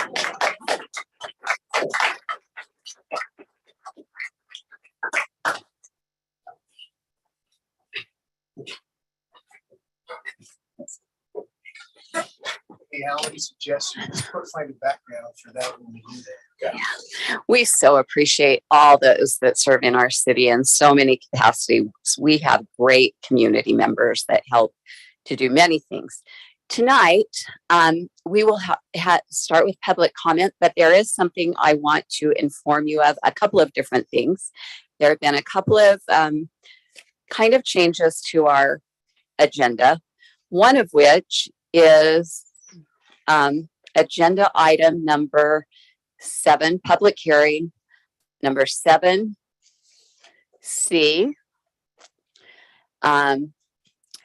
To consider ordinance number 2227, a petition by Liberty Homes requesting an amendment to a section of the development plan eliminating the requirement for a masonry wall at the cottages at Parker Place.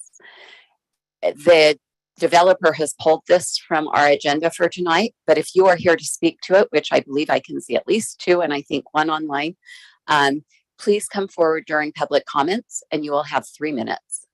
All right, so if you're here for that one, know that we still want to hear from you, but the developer did pull it from this agenda. 3 minutes each. Are you 2 people? Then I'll give you 3 minutes each. The next one is agenda item 7A. Yeah, a public hearing to consider ordinance number 2225, Welby West. Typically, the council does not review documents that are either unsigned or have not been received by the council office 2 weeks prior to the document's corresponding meeting date. Because the Welby West MBA did not meet these requirements, the council will not take action tonight and will only be receiving public comment. The public hearing for this item will be continued and the Welby West MBA will be placed on a council meeting agenda in the future once the document is complete. And on that night, because we are continuing the public hearing, if you're here for that tonight, you are welcome to speak tonight, and then you will have another opportunity. So if someone didn't have an opportunity to come tonight and they still want to tell us, they can come that night. Okay? So hopefully we're all clear on that, all right? And then council, we have tonight, under business item, is it business item? Let me find it. Where is it? McKenna. Which one? Yeah, it's 8A is what I'm looking at because we have McKenna Marchant in chambers tonight. So would anyone oppose to moving that up before our public hearings after Judge Coons? Is that okay to amend the agenda in that way? Okay. Do we need a formal vote on that, Cindy? You don't, Rob? unless someone objects. Okay. No objections? Okay. So we will bring that just after Judge Coons, okay, and then we'll proceed. But right now we're going to open the public hearing. I'm going to open public comment period, not hearing, public comment. It's great to have so many people here in chambers. Oftentimes it's not this way, and that's sad to me. We have several public hearings, and if you're here for one of them that has not, not the cottages, you will have the opportunity at that time to speak to that issue. You will have 3 minutes, and this is the time for the council to listen. And we ask that everyone show respect to all so that we can all feel respected and heard. In person, please form a line at the lectern, or if you have filled out a public comment card, I will call you up, and I will probably call you first, and then we'll have a line. And if you are online or you're on Zoom, if you will raise your hand. If you are calling in with a phone, please push *9, and that will alert me that you would wish to speak. And when I call on you, if you would push *6, then you'll be able to be unmuted and speak to us. Comments can also be submitted at any time via our phone, 801-569-5052, or you may email them to councilcomments@westjordan.utah.gov. I will now open public comments. So if you're here and want to share anything with us, you're welcome to come to the mic.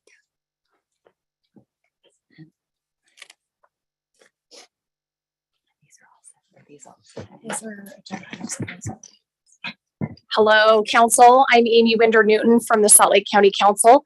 I have the privilege of representing about a third of West Jordan on the County Council, from about everything north of 7800 South and to your boundary lines on both sides. I just thought it would be great to come and just tell you, first of all, how much we appreciate all you do, but also just update you on a few of the things going on in Salt Lake County. As you guys deal with ARPA funds from the federal government, we do as well. And we just allocated some funds for a few different things. The first one was affordable housing. We have a $20 million allocation from that for a program, a grant program.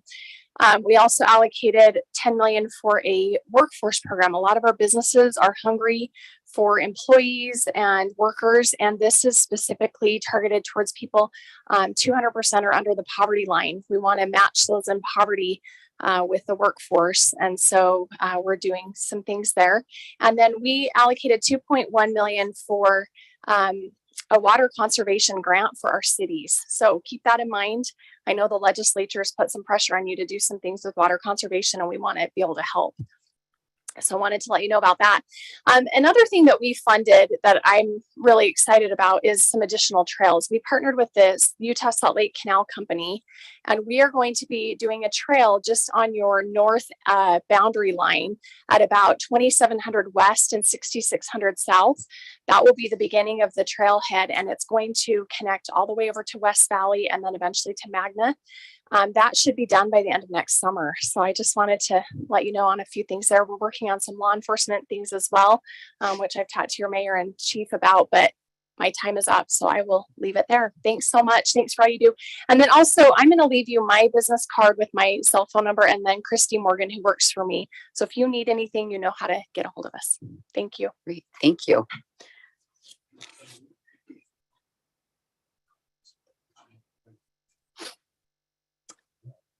Is Shandy Gorney here?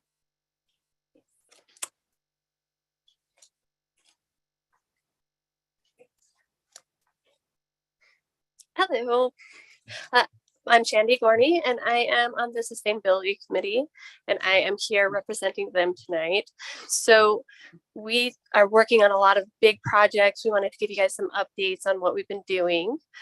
We are having our first community market Tuesday the 7th, and we're really excited about it. This year we are partnering with the food truck, so we're going to be at Ronwood Park Tuesday nights, the first Tuesday of every month in the summer, and we'd love for you guys to come out and check it out if you have the availability.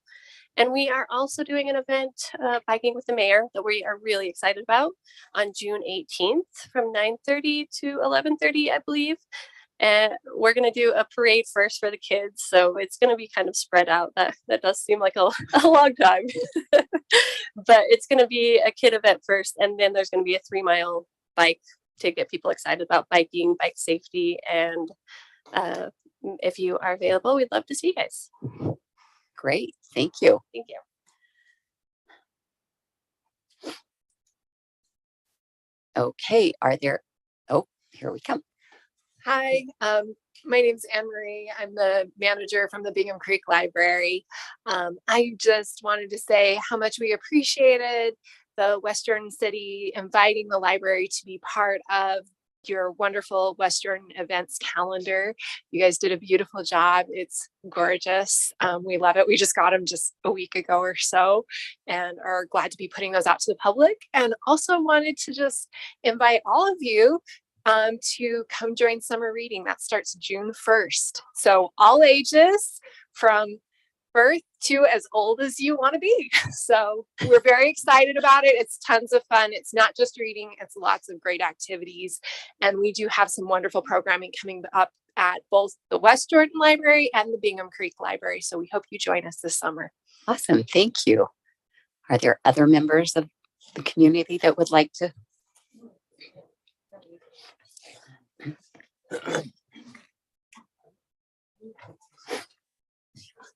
I'm Ron Drake, live on Drake Lane. We have three main issues relating to this project. They are one, a fence issue, separating Drake Family Farms from Parker Place. Two, irrigation ditch issue. And three, the curb issue in front of the house in the lane and the curb at the end of the blacktop. And I realized tonight that we are addressing only the fence issue. And tonight, on your request for council action, it looks like you're only addressing the fence along the lots of 7, 8, 12, or 7, 8, 14, 15, and parcel 8. And it should read plus Drake Family Farms property line, but it doesn't. Okay. I talked with Lisa Elgin this morning about the problem. We had a good talk about that. And I want to give you a little history on what's happening. On January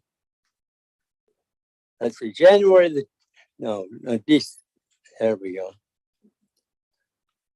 September 13th, 2017, the Planning and Zone Commission approved a preliminary plat which states, and I quote, "The property line on the west that borders Drake Family Farms will be of a solid masonry 6-foot material."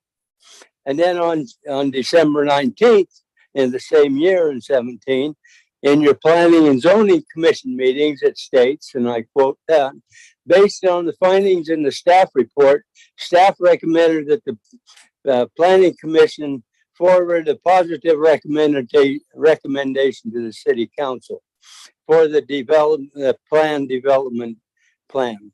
And under that, that was subject to five conditions. And then it lists those 5 conditions. But underneath those 5 conditions, they have another line that says, and I quote, "Clarification was given regarding the stamped concrete fence that will go around the entire project." The entire project. So the first thing was along the whole property line, the entire project. And then on June 10th,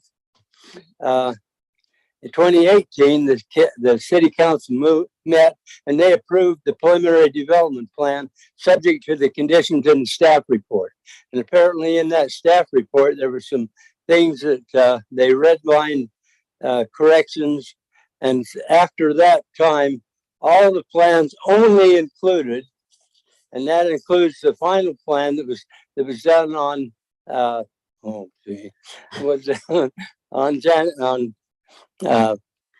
August and July and 2021. Okay, so after that, Mr. Drake, I'm so sorry. Your 3 minutes are up. all that shows is 50 feet on our property. We need 179 feet. And I don't care whether it's concrete wall. Mr. Drake, I'm so sorry. You can email us or call our line.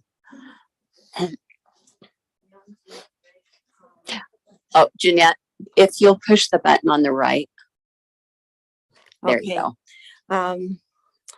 We've already submitted comments regarding our experiences by email, and I hope you've had the opportunity to read them.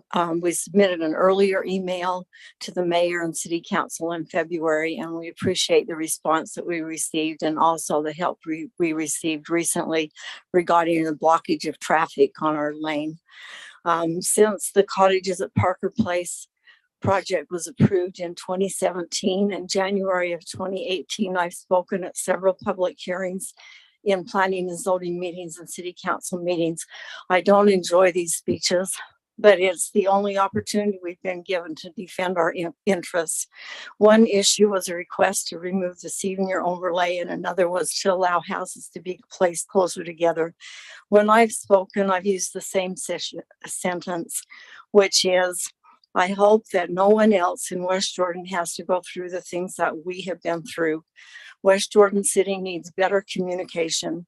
I had in mind something like an environmental impact study, except looking out for people instead of for owls and frogs. I visualize an ordinance requiring the city, the developers, and the citizens to sit down and explain exactly what is to happen and how it is going to happen. Well, yesterday afternoon, our daughter Jane Lancaster decided to do an internet search. Guess what? She found such an ordinance. It is West Jordan Code Section 8-2-6. It is not about fencing. It is about irrigation ditches. According to the West Jordan Code, whenever there is a change to an existing irrigation ditch, the city planners, developers, and the local water master representing the users are required to have a meeting and agree exactly what is research of the preliminary plan of 2017, as well as the 58 pages of the packet submitted for this meeting tonight. We can find no mention even of the irrigation ditch on the east border of our property, and there was certainly no pre-construction conference. I suggest that there be similar ordinances for all aspects of development and construction, and that these ordinances be enforced. And again, I hope that no one in West Jordan will have to go through what we've been through. Thank you. Thank you. I do see two hands raised. We will go with Dan Drake first. Why is it? Mr. Hello? Drake? Yep, we can hear I'm you. here. You'll have 3 minutes.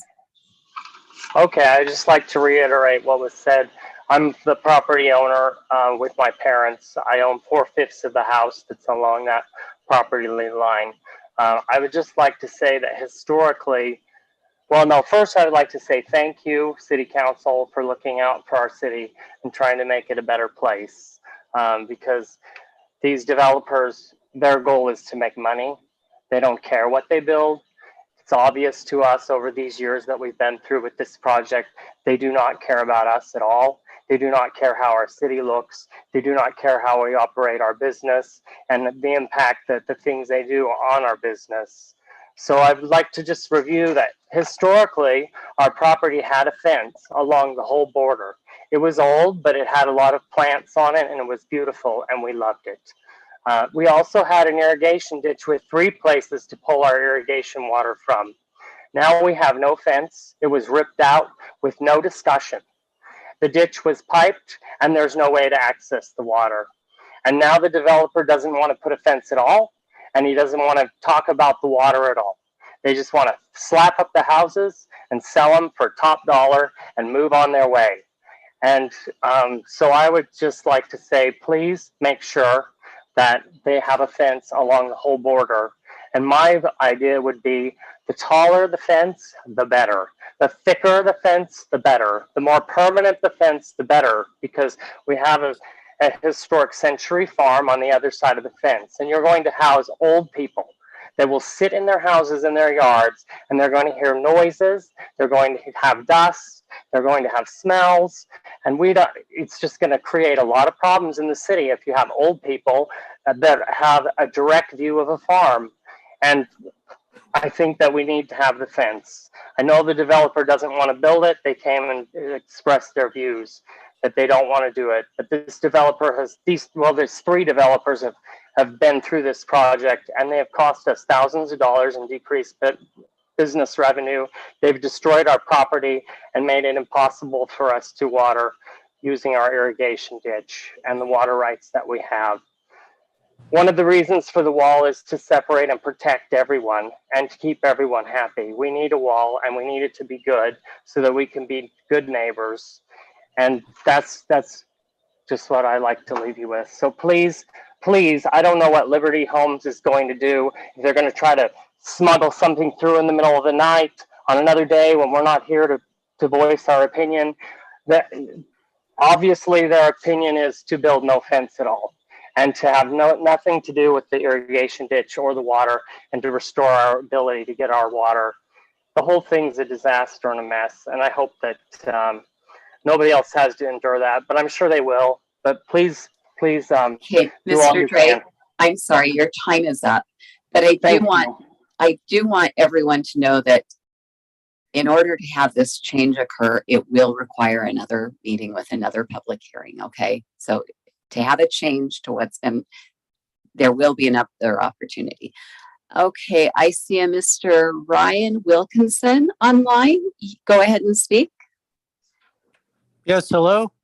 Hi, we can hear you. You have 3 minutes. Cool. Yeah, this comment concerns the continual problem of aircraft noise in West Jordan. Kelvin Green, one of the West Jordan City Council members, told me that he and the other City Council members took an oath to uphold the law. With this in mind, I will ask you to enforce the Salt Lake County Noise Ordinance that is referenced on the West Jordan City website under Code Enforcement. Previously, when I complained about aircraft noise, I was told that there was not a noise problem, and that even if there was nothing that could be done about it. I now have evidence that there is indeed a noise problem using the regulations established by the Salt Lake County Health Department for community noise pollution control. The purpose of the noise ordinance pursuant to section 1.1 is to reduce the making and creation of harmful sound to secure, protect, and promote the public health and safety of the residents of Salt Lake County. Section 4.1 of the ordinance says that no person may emit nor cause, allow, emit, or fail to control the emission of any noise source so as to exceed the maximum allowable sound pressure levels set forth in section 4.2, measured from the receiving property. The table specifies certain types of property and how loud ambient noise can be on average over 2 minutes and as a maximum permissible level. For residential structures, the maximum permissible sound level from 10 p.m. to 7 a.m. is 70 decibels. I am not able to measure the average sound level over 2 minutes and have requested that Salt Lake County make this measurement for me. I have measured the maximum permissible sound level after 10 p.m. and have found that it routinely exceeds 70 decibels when Utah National Guard helicopters fly near my property. That is using my admittedly poor recording device. As mentioned above, section 4.1 says that no person may emit nor cause, allow, emit, or fail to control the emission of any noise source. According to section 2.34, person means any individual, public or private corporation and its officers, partnership, association, firm, trustee, executor of an estate, the state or its departments, institutions, bureaus, etc. The Utah National Guard is a person under the ordinance. It falls under the state or its departments and institutions section of the definition. It is not a federal entity and only becomes a part of the federal military when it is activated for federal missions. Thus, it is a person under the statute. So we have a person as defined by the ordinance that emits, causes, allows, and fails to control the emission of noise, which exceeds the maximum allowable sound pressure level set forth in the law. You have all taken an oath to uphold the law. I expect that you will do something about this now that I've brought it to your attention.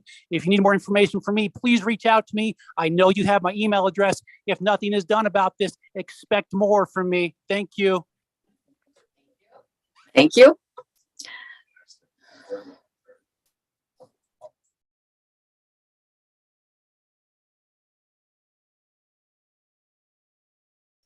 Okay, is there anyone else that wishes to address the council?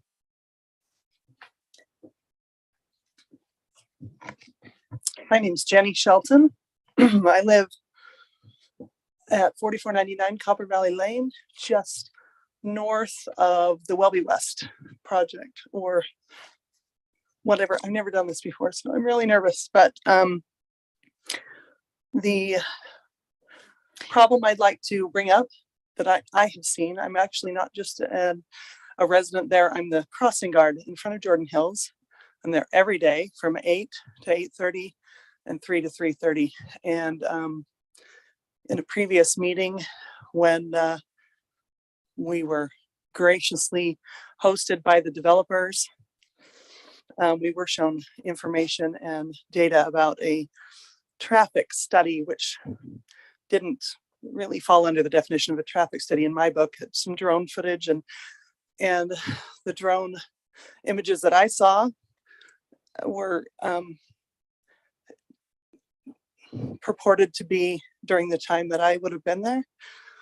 And when I look down the street on that image, there's no cones. There would have been cones if it had been during the time period that they said it had been. Now, it could have been on a weekend or something different. So what I'm asking is that an actual traffic study is done by the traffic department of the city of West Jordan, or whoever does that when things are requested. And I will follow this up with an email so that I can be more succinct and professional about it. And then the other concern I have about, let me backtrack. I still got a minute and a half. I am for keeping it I can't remember what it's called, something commercial, that commercial zoning, because I feel like the traffic that will be added to the little area that we have will be added at the time that it's already so heavy. And there was an argument brought up that the traffic would be heavier with commercial, but from my perspective, commercial, and I'm imagining like another place that's close by, that it'll be spread out over the day or in the evening, or it won't be critical at those times of school and commuting and those kinds of things. So I'm actually for keeping it that commercial, the one part, and then building houses on the other. Of course, that's my opinion, and thanks for letting me speak. Thank you. And you, of course, are welcome to speak to us during public comments, or if it is a public hearing, you may speak at that point, but you cannot speak at both times, okay? So one or the other. Are there any other people wishing to address the council at this time? I'm sorry, we don't understand what you just said. What I'm saying is later in the meeting, agenda item, if you're here for Welby West, we have a couple more things on our agenda. We have the mayor's report, the city administrator's report, a report from our judge, excuse me. And then we're going to have one person that is being appointed to a committee is here. We're going to have that vote. Then we're going to hear the Welby West project. And at that time, I will open the public hearing for the Welby West. And if you're here to speak to that, then you can come speak to that. But you're okay to speak during public comment too. It's okay. You can speak either now or you can speak then. Does that make sense? So it's not postponed to a later date. It's just postponed to the end of the meeting. Well, it's just where it appears on the agenda. It's not postponed. It's just where it is on our agenda. Thank you. Okay. So are you voting on it today or not? They're not voting on it. No. Okay. So once again, Welby West, all of the paperwork that is required was not in on time. And so we are holding the public hearing tonight, and then we will continue the public hearing to another meeting once we have all the paperwork for that. But you are welcome to address the council tonight. And if you wanted to, you could come back when it appears on our agenda again, which only my guess, will be our next meeting, which is in 2 weeks. And you could come then as well. But we would love to hear from you tonight. You've taken the time to come. We want to hear from you. But we can't vote on it because we didn't have all the paperwork in time. Are we okay? All right. Thank you. Yes. Can I just make a quick comment? While we have a packed house that we don't ever, and it kind of we have SRO, standing room only, but we also have student resource officers in the city. Jordan, I'm going to embarrass you. Back in the cheap seats and standing there is Jordan Smith. He's one of our police officers. He supervises all the SROs, all the student resource officers, and all the schools that your kids go to. Today, hopefully I don't get too emotional. Today, we got to see how West Jordan Police Department does a great job in our community. all the student resource officers and a whole bunch of other staff, including most of the motor officers, you should have seen them trying to play kickball in their motorcycle boots. Guys running to first base and their full equipment. Chief, that was a great exercise for training exercise for them. But it was great to see all of our officers interact with the Hayden Peak Elementary fifth graders playing kickball with them.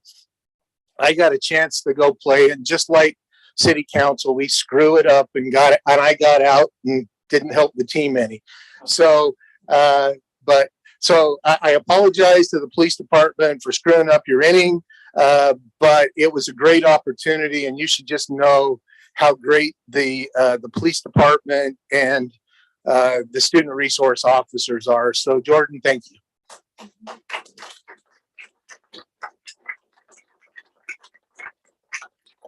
And who won? Again? Wow. Okay, now we will move on to our executive reports. First up is the mayor's report. And Mayor, maybe you could just do Miss Marchant during your report. Is that okay with you? Yes, I'll go ahead and start with that right now. Okay. Do you want to go ahead and vote on that now too?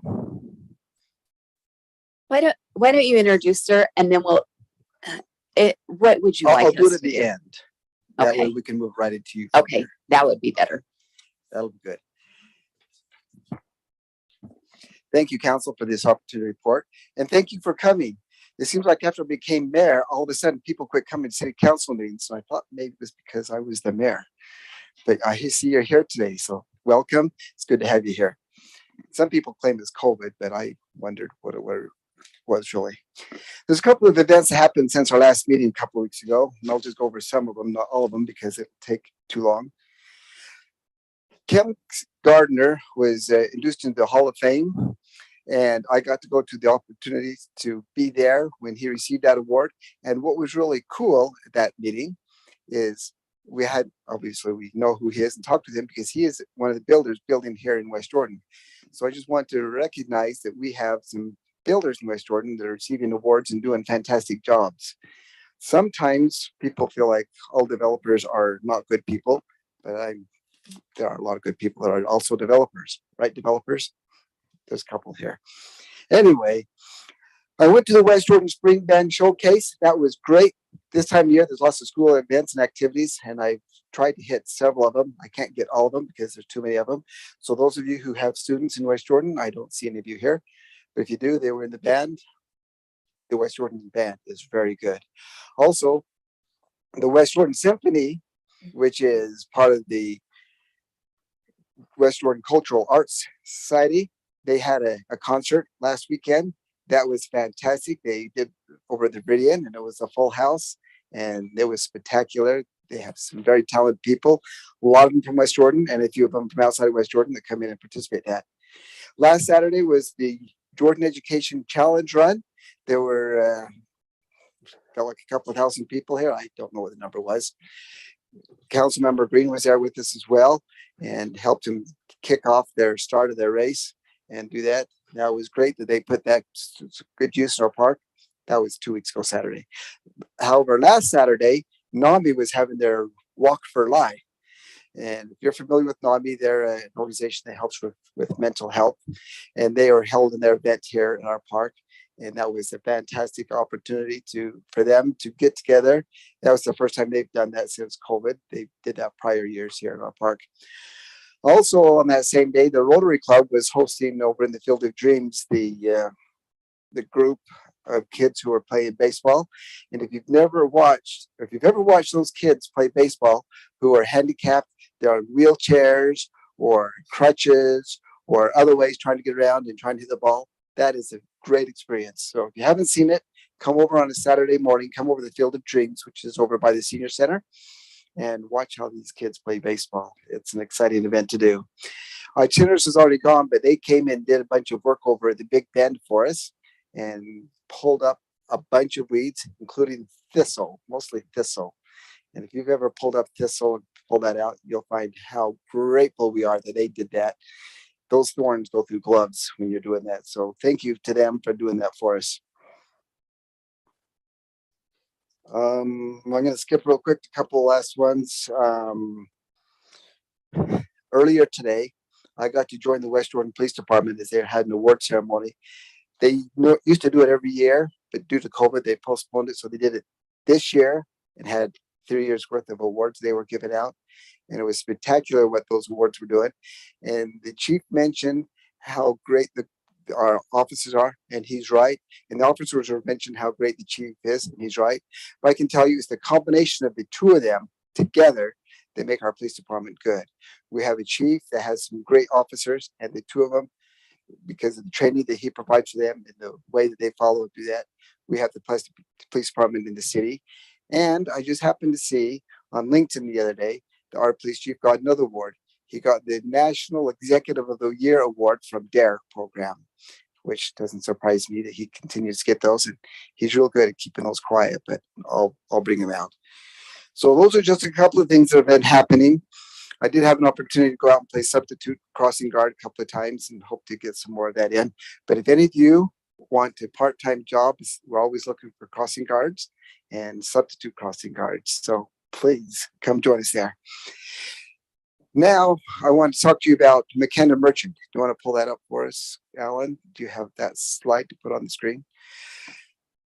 Before I was the mayor, I was on the council. This resident came and spoke and came to city council and talked about ADUs and was speaking to the council. And I was so impressed with the way she articulated it and her understanding and the way she went. So I went and talked with her afterwards and had a good conversation with her and found out some of her background and her skills. And I got her contact information. Well, we communicated a couple of times via email, and I was hoping she would be willing to do some service, but she said her time was too tight. Well, a while back, I got an email from her that said that her time is freed up a little bit, that she has the ability now to be of service. And I thought, oh, that's great. Well, I kind of put that in the back of my mind. And then I went to a neighborhood meeting, and she showed up, and Councilmember McConaughey was there. And then she got talking again, and then I remembered who she was when I heard her talk, because she was doing a good job. And she not only did she understand the procedure and how it worked, she knows some things that can't work and some things that can. So when she's sitting there in that neighborhood meeting talking with that developer and giving her ideas and suggestions, she was right on all the time. So I met with her for a few minutes afterwards and asked her if she would be willing to serve on the planning commission. And to our benefit, she agreed. You had an opportunity to look at her application, but McKenna, would you stand up for a second? And this is McKenna, so thank you for that. And then I would like, before the committee on committees, is that right, gives their recommendation, I'd like to, Councilmember McConaughey actually knows her personally, and I think it'd be great if he said a thing or two. Thank you. And then after that, it is my recommendation that you should approve McKenna for the planning commission. It's a committee on appointments. So can we hear from Councilmember Pat first and then Councilmember McConaughey? Yes, since it's your meeting, you can choose that. Thank you. Thank you, Chair. Yes, the Committee on Mayoral Appointments has met, and we unanimously approve of and are grateful for McKenna Marchant and others who serve in the community.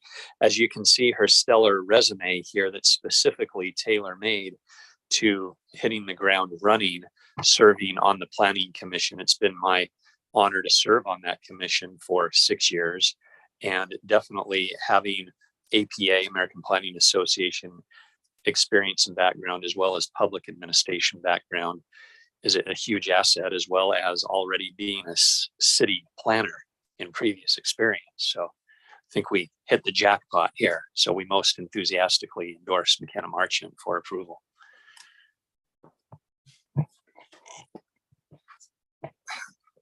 I really don't know what more to say other than I think Councilmember Pack summed it up perfectly. We hit the jackpot here. We have a good diversity of backgrounds and experiences on the Planning Commission. It's nice to have somebody who has a very applicable, relevant background that can help bridge the gap between the average neighbors and the professional planners within our city. So if you're looking for a motion at this point, I would be one comment. I would be willing to hold off until Councilmember Green has made his comment. I love her resume, except there's one thing that you're suspect on. First bullet. No, it's working for Val Peterson, and don't tell Val I said that, because I know Val. So yeah, he used to be one of my commanders in the military. So you do a great job. You got a great resume, except that one's suspect, but we'll overlook that. Do you have a motion for me, Councilmember McConaughey? I do. I move to approve resolution 22-017, appointing McKenna Marchant to serve as a member of the Planning Commission. I will second that. We have a motion by Councilmember McConaughey, a second by Councilmember Bloom. Cindy, may we have a roll call vote? Councilmember McConaughey, Aye. Councilmember Jacob. Oh, sorry. Chair Whitelock, Yes. Vice Chair Green, Yes. Councilmember Bloom, Yes. Councilmember Pack, Yes. Councilmember Worden. Yes. Thank you. That motion passes 6-0. Thank you. Moving on, Mr. Lee. Thank you, Chair. I'd like to have two reports shared with you today, one from Brian Clegg and one from our Public Services Director, Isaac Astle.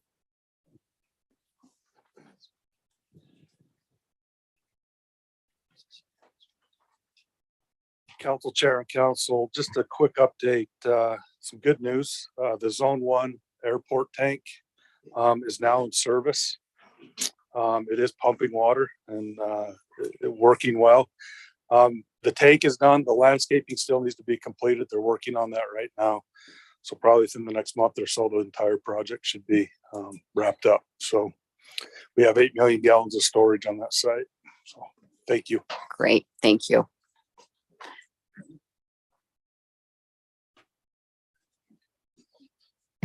Thank you, council members. I've got a pretty long list, so I apologize. First of all, I want to let you know that the Memorial Day event is organized, ready to go. That will be this coming Monday. Car show beginning at noon. A procession of motorcycle riders and flags will let everybody in the park know at 2 o'clock that it's time to move over to the memorial, and then the program will begin at 2 o'clock. We are making some adjustments with the weather plans that we're seeing, but as of right now, everything is moving forward. Wanted to update you on a couple light projects. Center Park Drive from Jordan Landing Boulevard to 6200 South has been extended and updated because there were a few lights along there, but we have full lights, street lights along that section. Along with that, we're in the process of, we'll be installing 4 lights along Redwood Road in a very dark area, along with coordination of development with Ivory Homes. They'll be adding 3 lights on along there, and then we'll be extending 4 more lights. That will be done. The materials are delivered, and we're just waiting to get those all installed at the same time. And then one of our bigger sections besides Center Park this year was Ochre Shadows to continue to increase lighting in those neighborhoods. Our budget last year was $50,000. This year was $150,000, but we're doing the same amount of lights we did last year versus this year because the first section we did were the easy, the power source is right on the corner. Now we're having to work out easements and processes through the properties to get the power to where we need it to have the lights at the distances that they need to be. But we're moving forward on that. We will be extending the contract. We were hoping to have that done by June 30th, but with these challenges, it's going to extend a little while, but it will be completed this year.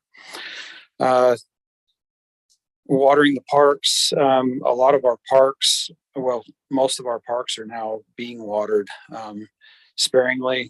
We do have, obviously, the complexes, the soccer complex, Ron Wood, and Veterans Memorial that have a higher level of service required. Two of those areas are on secondary water. Well, are normally on secondary water. We had a hiccup this week on the pump at the soccer complex that we've had to transition over to culinary water through Tuesday of next week. We'll have the repair done on Monday, and then that will be transferred back over. But that was basically a 6-day switch over to make sure that we don't lose the health of those sports complex lawns. The Big Bend, the mayor mentioned we've had several service projects out there, but we are also doing a construction project. The filtration system or the air system into the pond has been installed. We're waiting for the pump to be delivered. We're having some delivery issues with it, but it is under contract, and that will be installed in the next 30 days. Isaac, does that mean that the urban fishing pond will be open this summer?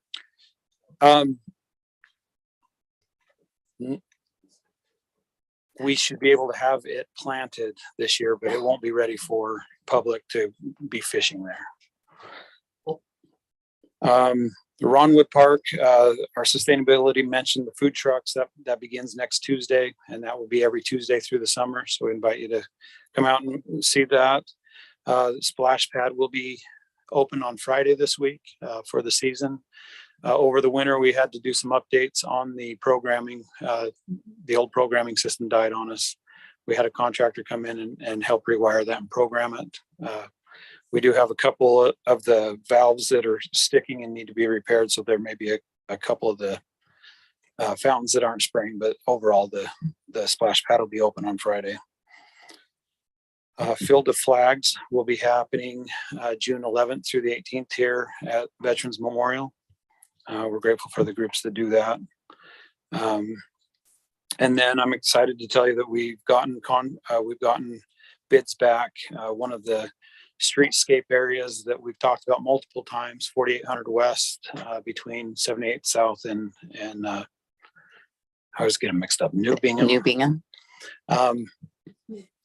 Two of the sections in there, we will be completing irrigation and planting new trees, and we'll complete the irrigation during the summertime.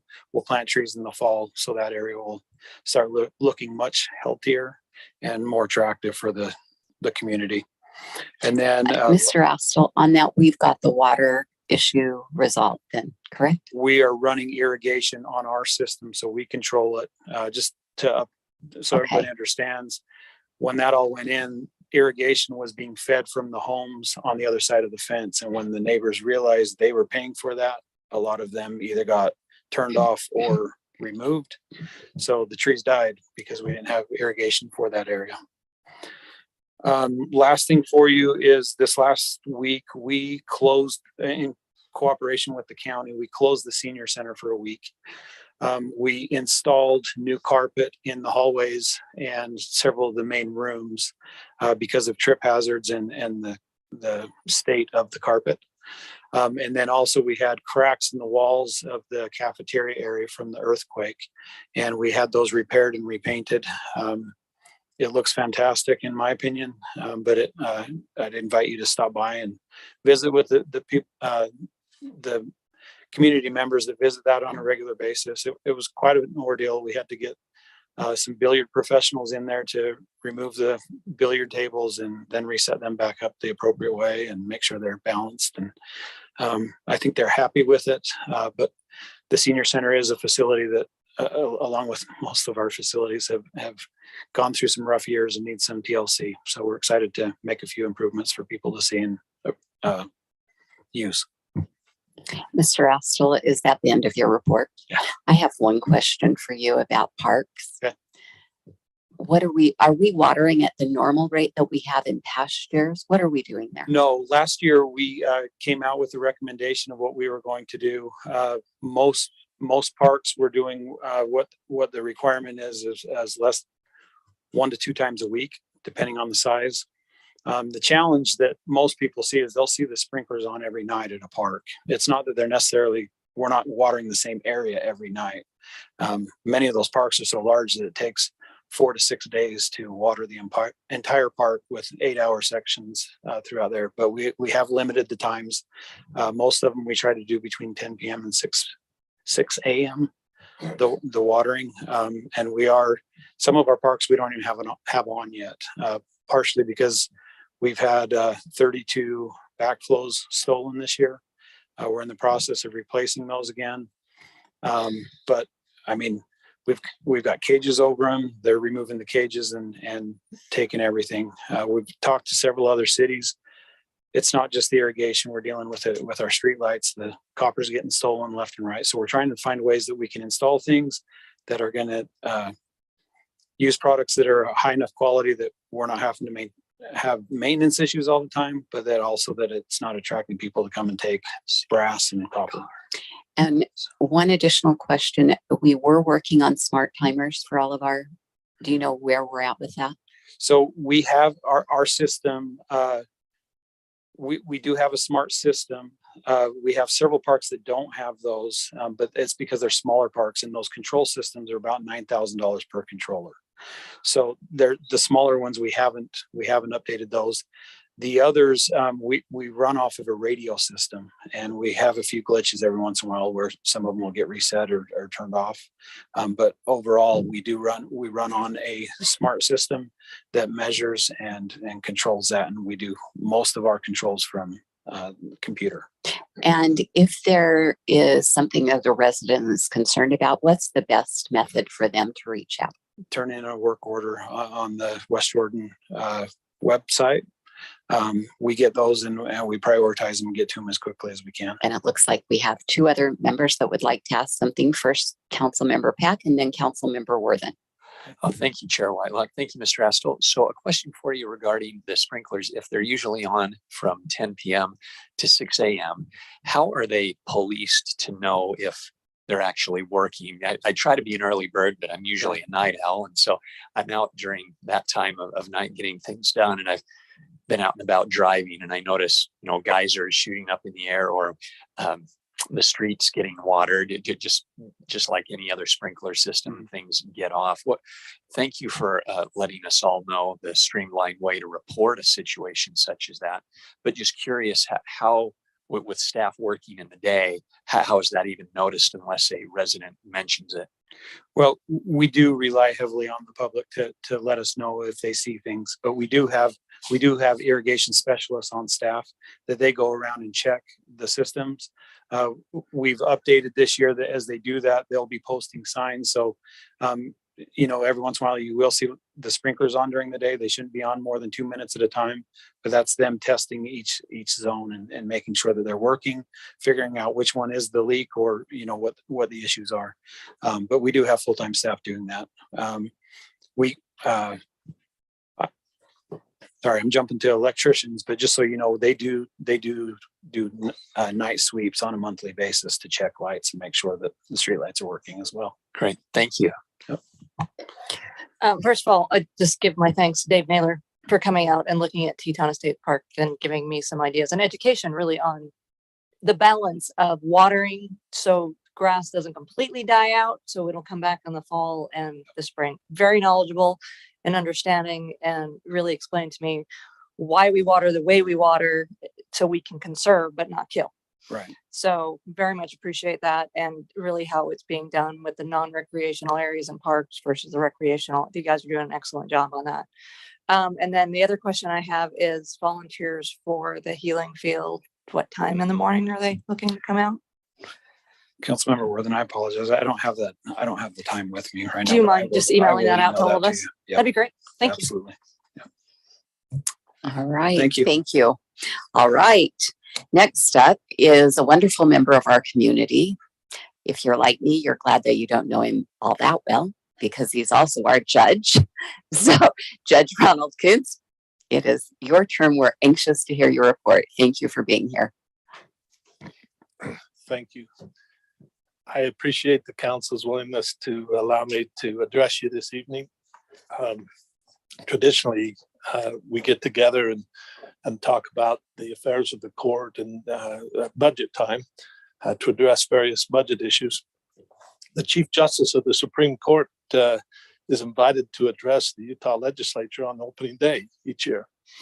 And this year, Chief Justice Durant started his comments with pleading to the legislature to provide more funding to judicial assistants, because statewide we were losing a lot of judicial assistants to other jobs that were better paying, because traditionally our judicial assistants were underpaid. I have addressed that with our budget committee, who have been open, and we've had great discussion, and I appreciate their efforts. The state provided more funding for their judicial assistants. The pay in our budget is close to that rate. We're always going to work on getting that higher, but I appreciate the budget committee and their willingness to listen to me and their work in that regard. I've always appreciated the council and their support to the Justice Court and to me individually. As I was entering the building the other day, of course, I've noticed this before, but it stuck out that we have 2 plaques out front for construction. And the earliest construction showed that this building was completed in 2005. And I thought, wow, time has sure flown by since 2005. This doesn't seem like that long ago before that this building was being built. And so I've taken some time to reflect on where we were at with the courts in 2005 and where we're at today in regards to our challenges and our caseload and our work.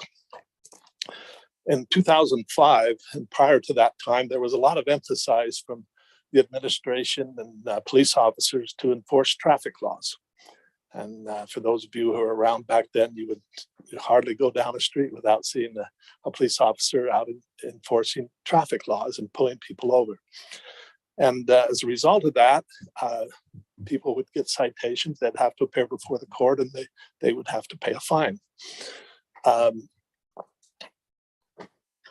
was occurring not just in West Jordan, but all over the country. And courts were having a reputation of, and the criticism, especially of municipal courts, was that they were cash cows, just trying to enforce the law and gaining revenue in that respect. You know, I've heard the name Ron Wood spoken, I think 5 or 6 times so far in this meeting. And I'm reminded of him being a traffic enforcement officer. You know, when we hear the name of Ron Wood, and people want to know, well, who is Ron Wood? Most people say, well, he was an officer killed in the line of duty. I knew Ron Wood. He was a good friend of mine. We were teammates on a softball team. But I also knew Ron Wood professionally. He loved to write traffic tickets. And he would regularly issue between 300 and 400 traffic tickets a month himself. And he took great pride in that. I think his highest was 465 in 1 month. And when we moved into this building, we were handling about 1,350 cases per month that were being filed here, mostly by the West Jordan Police Department.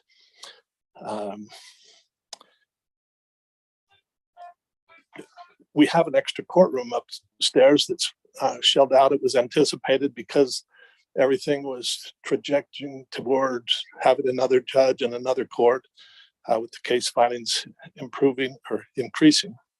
I wouldn't say improving, I'd say increasing. And that continued to 2010, when we had a high of 16,332 cases filed in a year, or an average of 1,362 cases per month.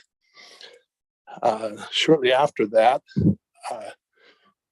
we had a change in police administration. The prior police chief retired. We had a new police chief.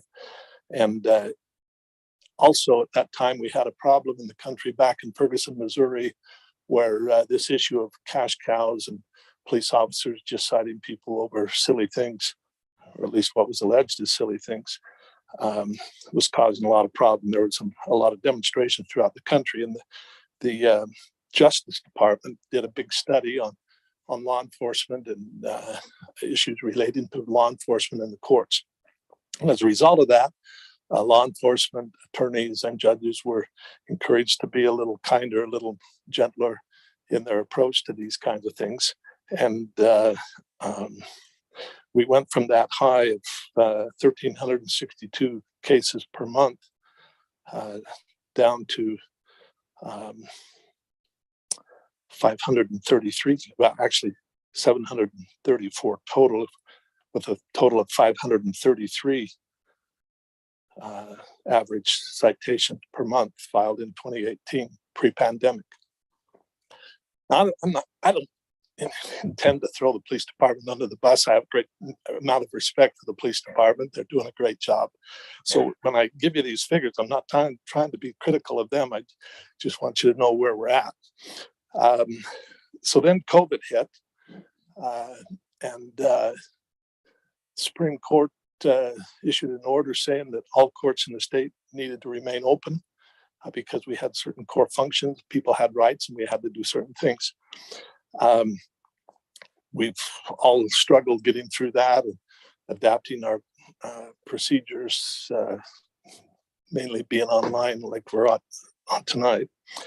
And last year, I think was the all-time low. Well, not all-time, because many years ago we weren't as big, but through this process, our case filings for the total year were 7,460, or 45% of what they were in 2010.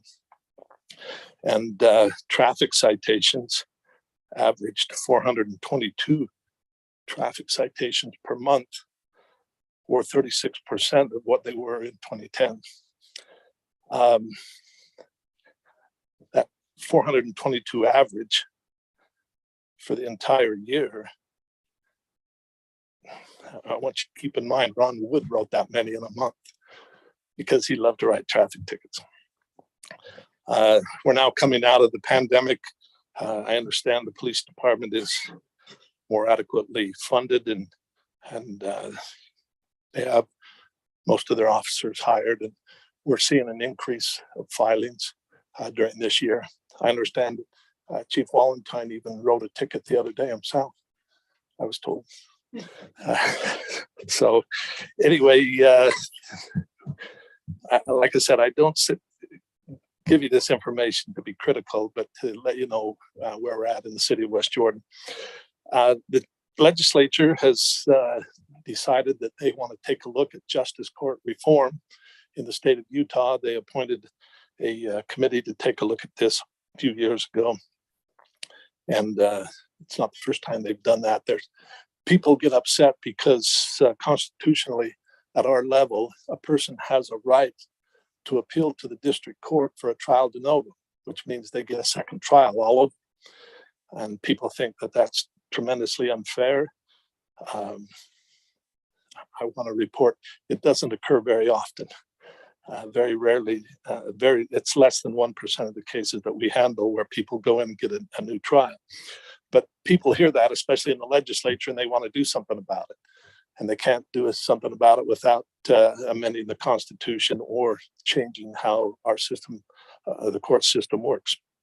So there are proposals out there that the legislature will be working on in the next couple of years, who will basically downgrade or downsize city justice courts and merge many of the things that we do to a new court level over in the district court. And that could impact the city and what we're going to do with those courtrooms upstairs, all those kind of things. I don't get too excited about it because they've had these studies before, and when it gets to the legislature and they have to fund it, then it somehow goes away. But this past legislative session, they've toyed with us a little bit. Second time DUI offenders were traditionally still Class B misdemeanor. They would appear in front of the Justice Court. This last legislative session, the legislature made those Class A misdemeanors where they will now go to the district court. They increased our small claims limit to jurisdictional limit of $15,000.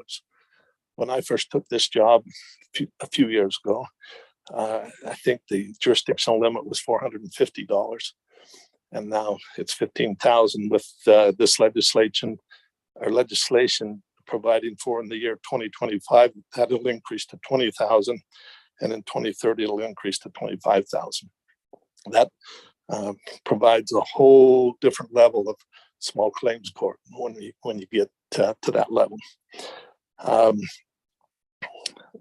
October 1st, because the legislature was going to have to give time for the IT people to work this out, but come October 1st, a person who receives a traffic citation can go online and enter into a plea in abeyance agreement, pay a plea in abeyance fee.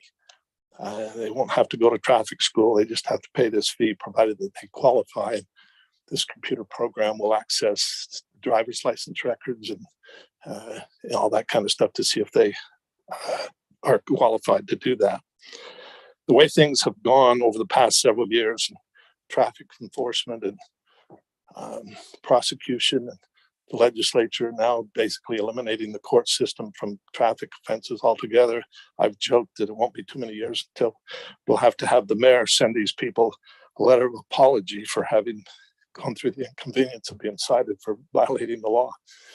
But anyway, that's where we're at now. I'd be happy to answer any questions that any of you may have. So the legislature pawning off small claims court actions from district court to justice court hasn't made a substantial impact to your operations. Well, it has, but it hasn't. At first, we had a lot of automobile injury cases being filed, but then the attorneys, because small claims, there's no discovery. They just show up and they weren't satisfied with that. So they want to have a jury. And so they're filing them in the district court. I don't know what's going to happen. It just barely took effect. It's increased to 15,000. Our previous limit was 11,000. Yeah. So it's not that big of a jump. The other question is, it sounds like because the cases aren't increasing. So my questions are, public defender's budget is okay. The constable for security, are we okay there with those two contracts? Mm-hmm. Yes, we're there. We've taken a look, especially with the constable contracts. We've had a meeting and we're looking at different things. Public defender, they get paid by the case. And so when they handle less cases, they get paid less, but the budget is okay. Yeah, I love one of your court officers, Courtney. I used to work with him. He's a great guy. So many people wish he would just come to work for us full time. Yeah, so keep him. Yeah. Anything else? Thank you, Judge Kuntz. I think I'm also grateful that I didn't know Officer Wood. At least on the professional level. Yeah. Next, we will move to our public hearings. The first one is 7A, ordinance number 22-25, a petition by Todd Ambery, Canyon Stone Capital, for approval of a master development agreement for Welby West, subject to approval of ordinance number 22-26. Approval of a general land use map amendment from neighborhood commercial to high density residential and rezoning approximately 11.54 acres from SC2 zone community shopping center and R110 zone single family residential 10,000 square foot minimum lot to planned residential high zone PRDH for Welby West, located on the northeast corner of 4800 West and 9000 South. Do we have staff that wants to speak, or do I just?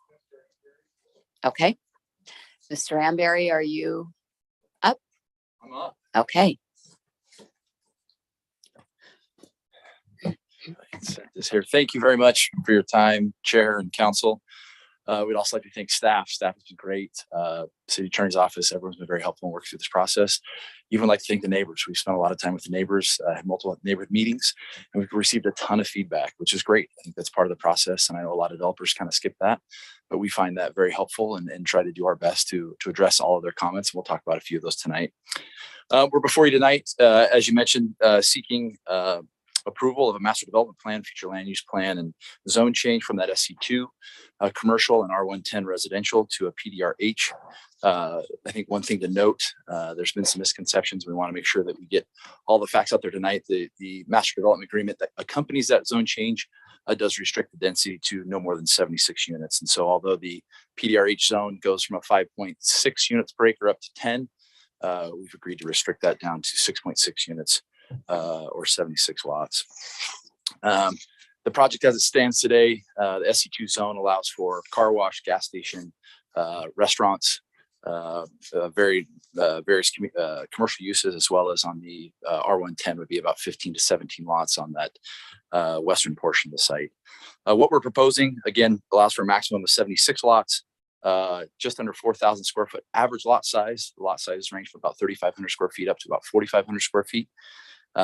Homes, which is, I think is important to note, homes will average about 2,000 square feet. So very similar, very compatible to the size of the homes surrounding us. They'll each have a 2-car garage, as well as they'll have a driveway that'll accommodate 2 additional cars.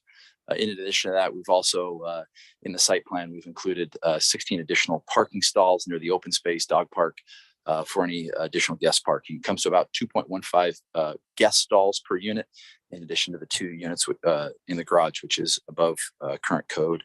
We've also been able to exceed open space requirements. We're just at 20% of the open space. We've provided a 12-foot, if you go to the last slide, Alan, sorry. I think it'll help just to see. Yeah, right. Yeah, go back. I didn't realize there was more. That one right there. So you'll be able to see at the top, we provided a 25-foot open space buffer that buffers the existing residents. A lot of the residents who backed this project were very vocal about that one to make sure that they didn't have neighbors right on top of them. A typical R110 lot has a 25-foot rear yard setback. So you actually have a house 25 feet off the property line. In this case, we have a 25-foot open space buffer. We've increased the trail width to 12 feet and added landscaping. And then in addition to that 25 feet, you'll also have the side yard setback. We've gone ahead and turned the homes on the north end so that they don't back to the existing homes. So you don't have homes looking down into those. Another benefit that we see, any lot per state law, I know there was a discussion about the ADUs last council meeting. The lots under 6,000 square feet will not have the ability to have any ADUs. So in this case, all lots are under 6,000 square feet. So there's no ability to do ADUs, and that gives you predictability. There's been some concerns about traffic. I know we mentioned that. We have provided staff with a full traffic report by Hills Engineering. Hills is here tonight if anyone has any specific questions.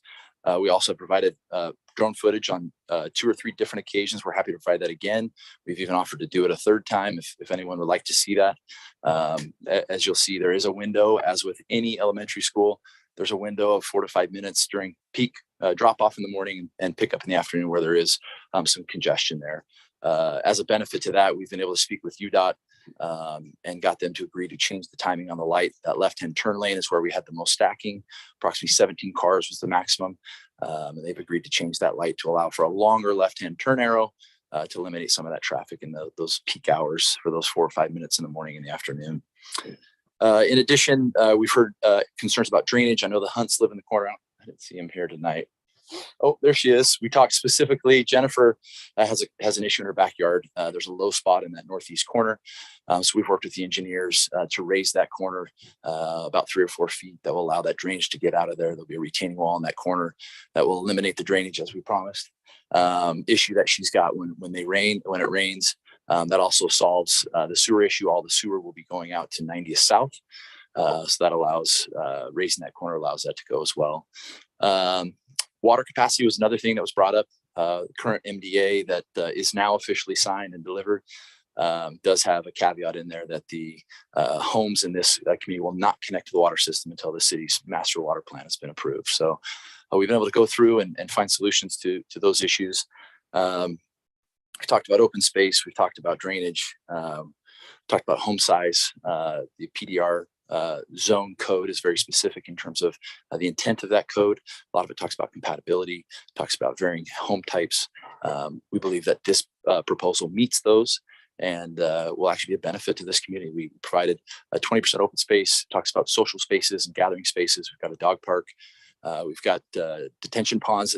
This is an older plan that doesn't show, but the detention ponds you can see are in the open space on both the north and south side of Red Spruce Drive. Again, that's kind of an engineering issue, so we didn't realize how important that was, but there is detention on both the north and south side in those open space areas. There's, if we could go through back up just a couple slides, we just want to walk through just 2 minutes if I can. Is that okay? Alan, if you don't mind going back, if you could just go back one or two more, one more right there. So if you look at when we initially started, I just think one more comment that's been brought up in terms of home prices. We all have kids. I've got a daughter who's 20 years old. She's coming back from a mission in 5 months, and she talks about where she's going to live. And I can't answer that question. And I know that's not for the city to solve. I know it's not for any one project to solve, but I think it's a relevant conversation whether it applies here or not.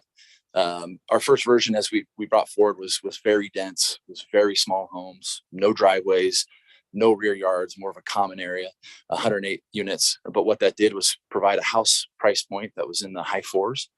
And just in terms of an affordability, that puts you about $72,000 in annual income. Now, that was back when we started about a year ago on this project. Alan, if you could go forward just a couple slides right there. So we dropped it to 98, and then, sorry, keep going two more past that. One more, sorry. Forgot my order. If you go to what the current plan is at 76 lots, you're looking at an average home price of about $689,000. Again, that depends on where we're at today in the market. I know there's a home that just went under contract in that neighborhood, somewhere around $700,000. Put your annual income about $100,000. It puts you about $75,000 over what you would consider a median income. And so, again, whether that's relevant or not, I just feel like it's important to discuss those comments and make sure that we're aware of that. We recognize that there's a push for less units. We've tried to be responsible in our development. When we started out with a much higher density at 10 units to the acre, that was kind of the maximum the PRDH would allow. We're now down at the bottom end of that. I know we're not all the way at the bottom end, but there's obviously some economics involved. And so we appreciate your consideration. We appreciate the time you spent looking at it and talking through it. And would love the opportunity as well to respond to any questions or concerns that come up after a public comment. Council, do you have any clarifying questions for the applicant? Councilmember Worthen. Just on the cost difference from the 108 to the 76 homes, were they 2,000 square feet before?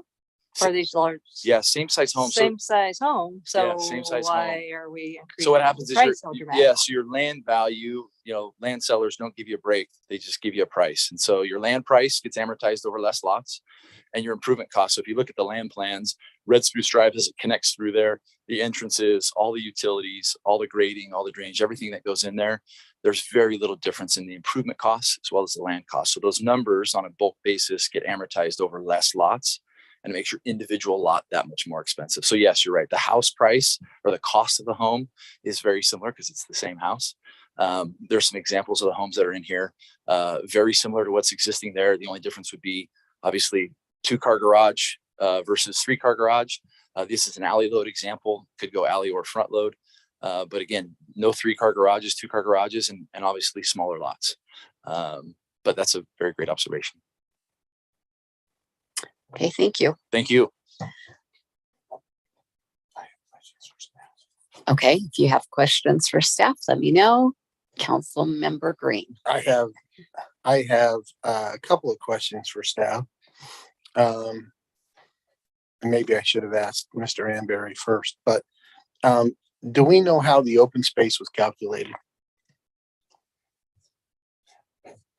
I'll let Mr. Amberry answer that. So. Because what it looks like to me is we're trying to use backyards as a definition of open space. Am I far off on that? You're not. So the open space is calculated on anything green in this area that would include anything behind or in between the units. Okay, that answers my question. Cool. Second question. They talk about they're gonna have all the sewer drained to 90th South. That means that we're gonna have to build up the north side to drain to the south. How high do we have to build that? I think what he said earlier was 3 feet. Okay. And when did this go to design review committee? Probably about January. Okay, I didn't see any notes that it said that it went to design review committee and was approved. January. I think Councilman Green, it was when they may have been on the 98 lot version at that time, but they looked more at the design of the home and the layout of the project. What was the recommendation? To the planning commission to No, the forward design a review, negative, the design, negative recommendation. the design review committee was negative Yes, to take yes. recommendation too. Thank you.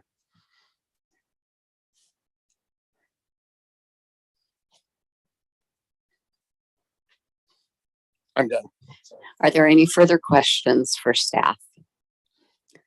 Seeing none, I just want to once again reiterate that we are going to open the public hearing tonight, but we are not going to close the public hearing. It will be continued to more than likely our next meeting, okay? And I will start with those that filled out the slips, and then I will go to anyone in the audience, and then I will go to anyone online. If you're online and you wish to speak, please push *9 or raise your hand, and I will call on you when it is your turn. I will now open the public hearing in regards to Welby West. I have Shandy Gorney and, oh no, the wrong pile, sorry, I apologize. I have Rachel Sanderson. I have Steve Soley. If I totally butchered your name, sorry, Steve. And Deborah Stewart. Deborah left. Okay. And I'll remind you that you have 3 minutes and welcome. Thank you. First of all, I just want to mention I don't envy what you guys do at all, because you guys make decisions about people's lives and their livelihoods all the time. And so I respect that everybody has different opinions in this room, that they'll get up and say different opinions. I respect every reason and everything that everybody thinks is very important. So I just thought I would introduce myself. My name is Rachel Sanderson. I live on Black Pine Street, directly at the end of Red Spruce Drive. So if you're driving down that street, you're going to drive right into my driveway if you don't make a turn. I appreciate that the developer held 3 meetings to convince the neighborhood that we needed what they described as affordable housing. I know that they were able to get a few residents on board with the draw of housing that their kids could afford and live nearby. Their guests at home prices at the second meeting ranged from 400s, maybe 500. And so last month's zoning meeting, planning meeting, they proposed that they would sell these high density houses for more than $689,000. That's a little bigger than what they were talking about. And I understand housing market's crazy and you can't ever take all of that into consideration. The developer also took the time in these meetings to tell us how horrible commercial would be and how many trick numbers there would be, and to throw all these big numbers at us. And I just get a feeling that commercial is their backup plan if they're denied this zoning. So right now the proposal has average 3,700 square foot lots. And that's very small with unrealistic parking options that are to be regulated by an HOA. My concern is with HOA limited parking, we will find extra vehicles parked in front of my home and down Black Pine Street, because they're not letting parallel parking happen on Red Spruce Lane either. So take a look at Daybreak area. If anytime, most of their main roads are consistently filled with cars all times of the day or night. And personally, to get behind any plan the developer has, it will need to include 8,000 to 10,000 square foot lots to match the surrounding area. Part of the lot is already zoned for this type of housing. How about we just bump up the entire lot to that? I think it would be great to just have quarter acre lots. I'm afraid to put high density in such a small 12-acre lot is first outside regular city code that currently calls for at least 20 acres. And second, ultimately, it will wreak havoc on the nearby streets. I implore the West Jordan City Council to not pass this proposed high density rezoning. I'm afraid that those behind this request are more concerned about the money to be made than the consequences they will leave the surrounding neighborhood to deal with for years to come. And I appreciate your time and your consideration. Thank you. Thank you. Good job on your timing.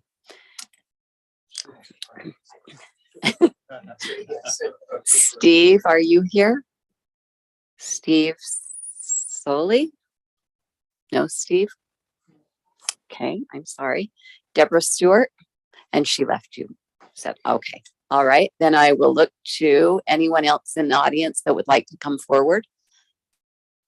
We're really not scary. Come on up. We're just like you. We just chose to sit in these seats. But we're, you know, I still get scared. You hear me make mistakes. It's okay. Come up. Do I press the red button? It's on. Okay. Hi, my name is Spencer Reel. I am a middle school math teacher, which it has been a year, but I am at West Hills Middle School, so just on the other side of Copper Hills. And I think that the council, who admittedly has to make a lot of hard decisions, should really keep in mind how many people might like to be part of West Jordan and are forced out. Now, is this particular project going to solve all of our problems? Absolutely not. But I think every time we default as a society to fewer lots, larger lots, we're just also making the decision to force more people out. I was somebody who lived just down the road at the Embark Apartments on 70th South. And then when I was looking for a place to live last summer, I had to move north to Taylorsville. Now, I like Taylorsville, but I teach over at West Hills. So I would just encourage the council. I know it's a hard decision to make, and I know there will be a lot of local people who are upset with you, but I would encourage you on this project and with other projects going forward to think about other people who might like to live here, who you might sway with a vote to approve something like this, and to recognize that every time you make it harder to build something, you're putting down the drawbridge and forcing more people out. And we need to be honest about that. Pretending like saying, okay, we should have quarter-acre lots now, and then also complaining that these houses are not affordable enough. You can't have both of those things. So be clear about the choice that you guys are making and stick with it. Thank you. Thank you. Anyone else in the audience wishing to speak?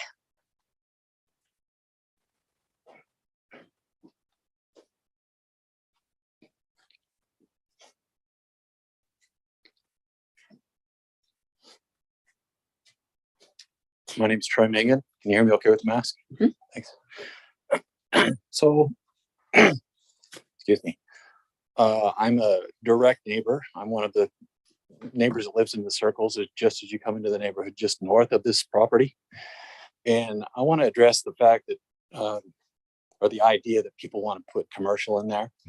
I think the developers have done a great job of showing traffic situations, pro and con for both situations, for housing or commercial.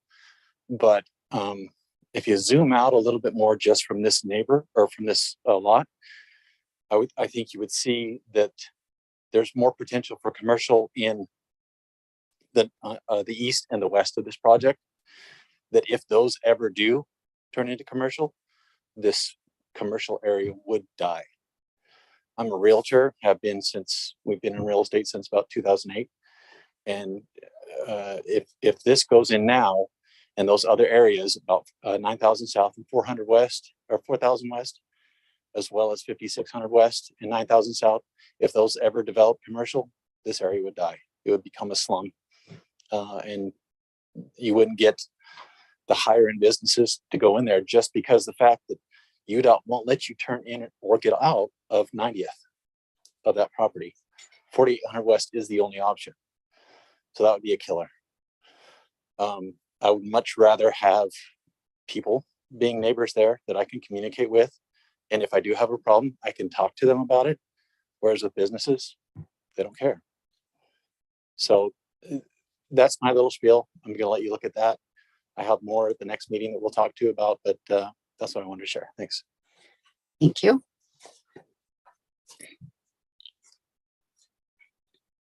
Do I need to state my name? Yes, and city of residence. please. So my name's Brandon Grable and I live in West Jordan. And to the council members I've talked to and those that I've emailed, thank you for taking the time. And Mr. Real is an awesome teacher. He put up with my kid. So I think he's got some valid points.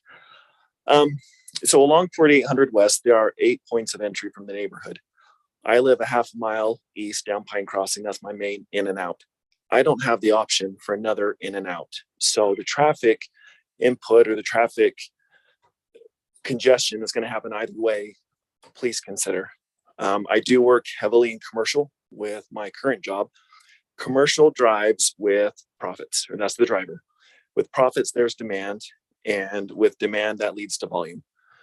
No matter what happens, commercial will always have a higher impact on traffic flow than residential. They market commercial properties with the traffic exposure.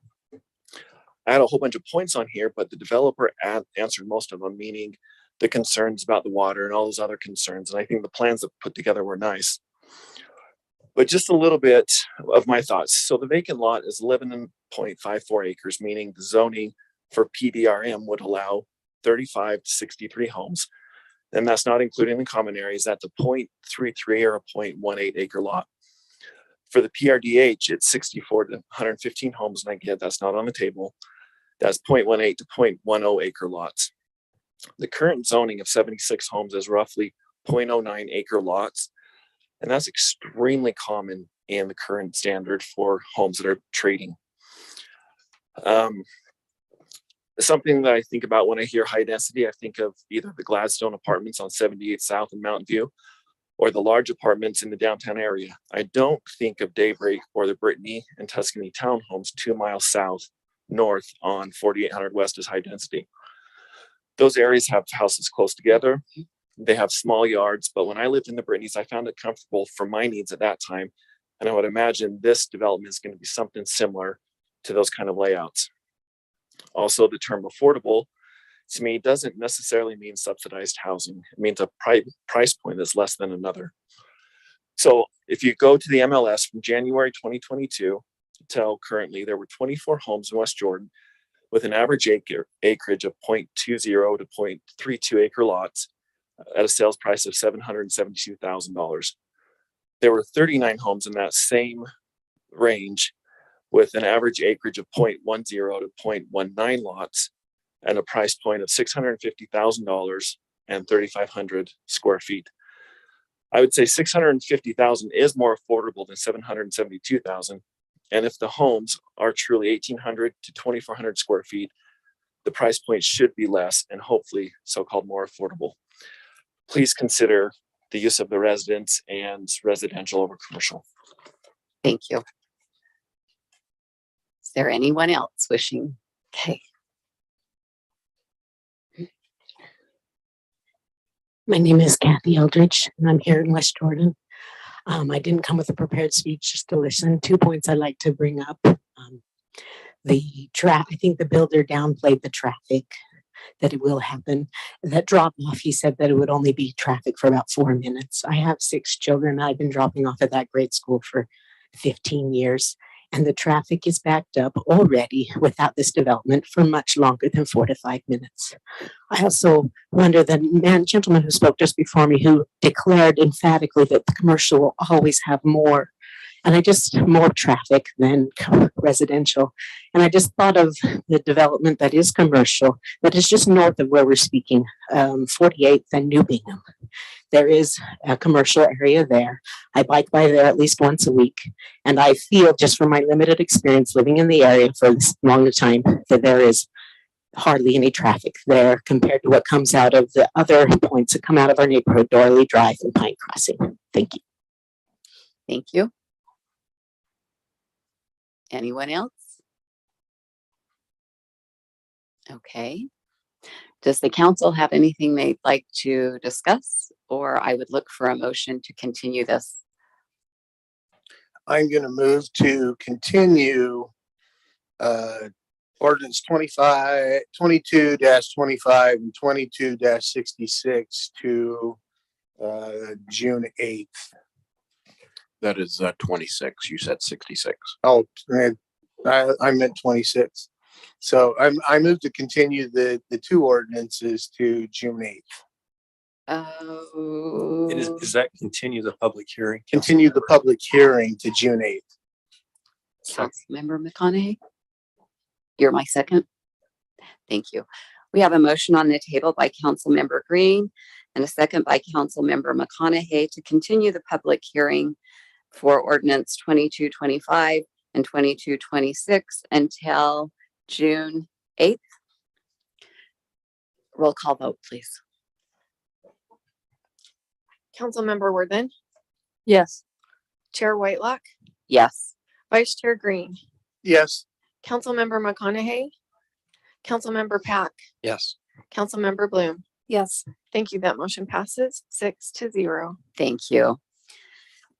And next up is ordinance 2220 with one of our favorite names. It will be for the Jones Estates. Hey, the meeting's not even half over. Have a good evening, folks, and thanks for coming.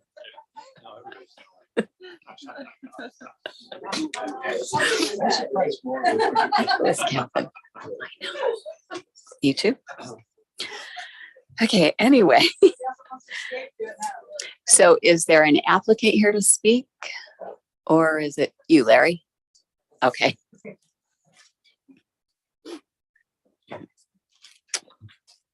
So Alan, can you roll forward just to the, right there, back up. So the Jones, one right there, the Jones family, this is on the corner of 7530 South and 2700 West. The Jones family are a well-known farming family. This is I think they consist of different, several different Jones families. This actually used to be owned by the person by the name of Ken Jones, who farmed mostly, I think, where Jordan Hills Villages was built 20-some years ago. You can see the silos and grain tanks and barns where he kept his machinery for all those years. It's currently in a rural residential half-acre lot or 20,000 square foot lot zone. The applicant is proposing to change the zoning to R110 in an effort to build or create two lots, keep the existing home that's on 2700 West, and the owner wants to build a new home, remove all the equipment sheds, the silos, and build their new dream home on that back piece of property. If you want to roll forward one, Alan. Yeah, it's in the medium density residential, which supports R110 zoning. You can see, mostly everything around it is R110, with the exception of the two lots to the south, which are still rural residential. The Planning Commission forwarded a positive recommendation to the City Council to approve this zoning. We're not really talking about the subdivision tonight, just the change of zoning to R110. Do you have any questions of me? I don't see any. Thank you. All right. Council, it's up to us. Oh, public hearing. Thank you, Kelvin. That's what you're here for. I'd like to now open this public hearing. If there is anyone that wishes to speak to this, please indicate online by either pushing *9 or raising your hand on Zoom, or come to the lectern. Seeing none, I see Councilmember McConaughey. Yes. Thank you, Chair. If you're open for a motion, I would move to approve ordinance 22-20. Great. I'll second it. Is there any discussion to the motion? Seeing none, I'll ask for a roll call vote. Cindy. Vice Chair Green, Sure. Councilmember Bloom. Yes. Councilmember Worthing, Yes. Councilmember Pack, Yes. Councilmember McConaughey, Aye. and Chair Whitelock. Yes. Thank you. That motion passes 6-0. The next item on our agenda, as was explained earlier by Liberty Homes, has been pulled, so we will move to item number D, ordinance 2223, amending the 2009 West Jordan City Code Title 9, Chapter 6, Sections 1 through 8, Utilities Drought Management. Mr. Davenport. Right. You just want to go to the first slide, Hal? All right. Due to the drought conditions that we've recently experienced in the city, staff believes it's necessary to review and to amend the West Jordan City Code Title 9, Chapter 6 to do three things. First, to bring it in conformity with state code, to also bring it in conformity with other sections of city code, namely Title 16, and to answer some of the feedback we received when we went to the council in December 1st, 2021 for the work section. Just as a note, we took this to Planning Commission on May 3rd, and the staff gave it, the Planning Commission gave it a positive recommendation for amending this title. We're hoping that after this presentation, you can adopt this updated drought management code. Do you want to go to the next one? Just as an update to the drought, in 2021, the governor declared a drought condition in Salt Lake County, and they've done the same in 2022. Jordan Valley Water Conservancy District did not have a drought plan adopted at that time, but they do have a drought plan adopted today. Last year, they would have asked us to make a reduction of up to 10%. Which West Jordan did anyway, even though they didn't ask us to do that. This year, as our water wholesaler, they've made that a requirement that that we save somewhere between 5 and 10% off of our contract amount. And now, just to explain, our contract amount goes from 100% of the contract to up to 120% of the contract. So in their minds, if we only went up to 110% of our contract, we were saving them a possible 10%. So when I say, hey, they would like a 10% reduction, they are not asking us to only do 90% of our contract. They're saying, please stay up to 110% of the contract, which again, last year we were, I want to say 102% of contract or something like that. So as long as our residents do what they did last year, just voluntarily, we should be fine this year. But I do want to let you know that the reservoirs that feed our city are Deer Creek and Jordanelle, and we also get some water from Strawberry. Those reservoirs are lower this year than they were last year. So if this drought continues, I would expect something more than just a level 1 drought next year. I'm going to go to the next slide. Just to explain some of the code changes, and also to remind you, this Title 9.6 was originally adopted in 2001. At that time, we weren't suffering from drought conditions.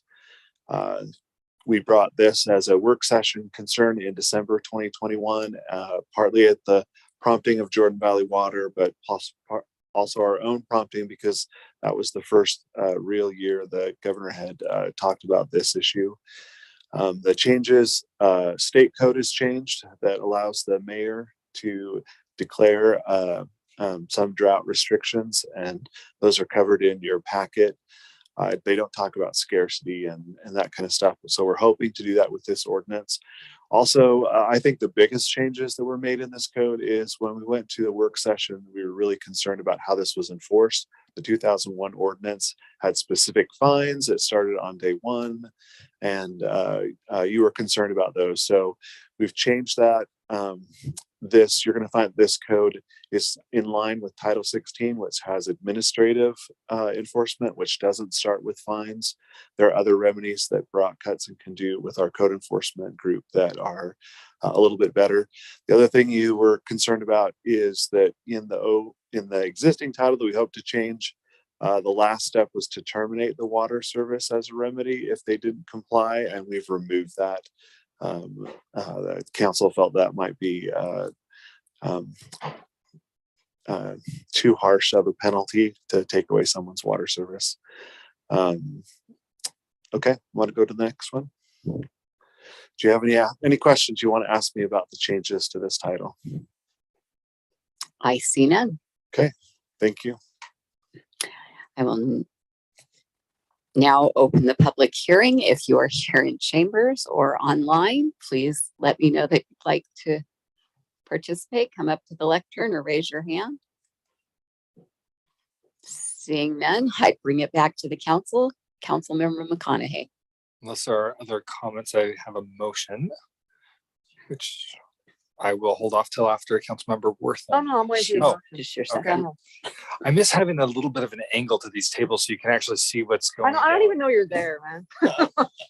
You could sneak I out would for all I move know. to approve ordinance 22-23. I'll second. We have a motion by Councilmember McConaughey and a second by Councilmember Worthen. Cindy, roll call vote, please. Councilmember Pack, Yes. Councilmember Worthen, Yes. Councilmember Bloom, Yes. Chair Whitelock, Yes. Vice Chair Green, Yes. Councilmember McConaughey. Aye. Thank you. That motion passes 6-0. Next up is ordinance number 22-28, amending the 2009 city code for accessory dwellings in agricultural areas. Is this you, Larry? Yeah. Thank you. So when we worked on the accessory dwelling unit ordinance last year, I think this may have been an omission, but we were focused on the R1 zone and the rural residential zones at that time and allowing accessory dwelling units.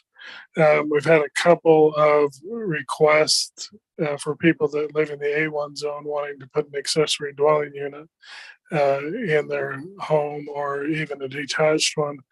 And it was kind of uncomfortable having to tell them, well, you've got 5 acres, but you don't have enough room for an accessory dwelling unit because, and so the ordinance didn't allow it. So what this ordinance will do, it will allow accessory dwelling units as a permitted use in the A1, A5, and A20 zones. So they follow the same regulations as the other. There's a couple of changes because of the size of the lots, but it would generally follow the same process as in the R1 zones and RR zones. Okay. Councilmember McConaughey. Thank you, Chair. I apologize because this question just hit me now and is not well thought out, but in in agricultural zones, my understanding is there are some buildings that do not require a permitting process in order for them to be in. If it's an agricultural building, like a large barn, hay barn, yes. Okay.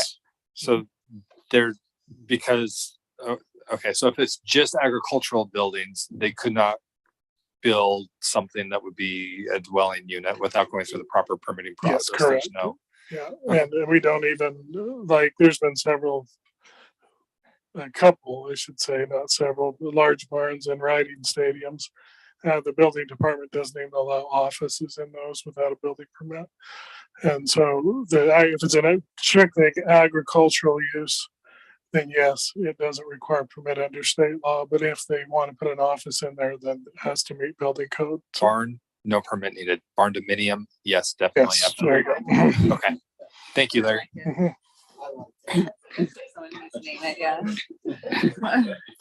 Okay, I will now open the public hearing on ordinance 2228. If you wish to speak to this, please come to the lectern or indicate by raising your hand or pushing *9. Seeing none, I bring it back to the council. Councilmember Green. Actually, McConaughey beat me, but I have a comment if he's got the motion. Go for the comment. I got the I was just going to say the reason why we skipped the A was because an ADU would destroy the agricultural nature of the neighborhood. And I say that facetiously, but. And on that note, I will move to approve ordinance 22-28. I will second. And I'm super glad that we didn't miss a meeting to talk about an ADU in some form. I have a motion on the table, first by Councilmember McConaughey, a second by Councilmember Worthen. Cindy, a roll call vote, please. Councilmember Pack, Yes. Chair Whitelock, Yes. Councilmember Bloom, Yes. Councilmember McConaughey, Aye. Vice Chair Green, Yes. Councilmember Worthing. Yes. That motion passes 6-0. Thank you.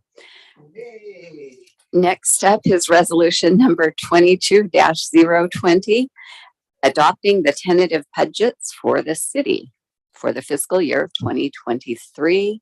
Ms. Steck?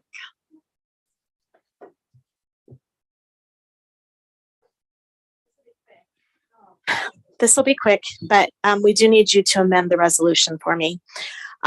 When we originally put this resolution together, we were not sure of what changes would be coming through on our work sessions. And so we suggested a public hearing on June 8th. The requirement, though, is that the tentative budget be set in place for 10 days prior to any public comment. And so we will ask you, because we will literally be putting a public hearing on truth and taxation in August, if you will set your public hearing for August 16th, 2022, instead of June 8th.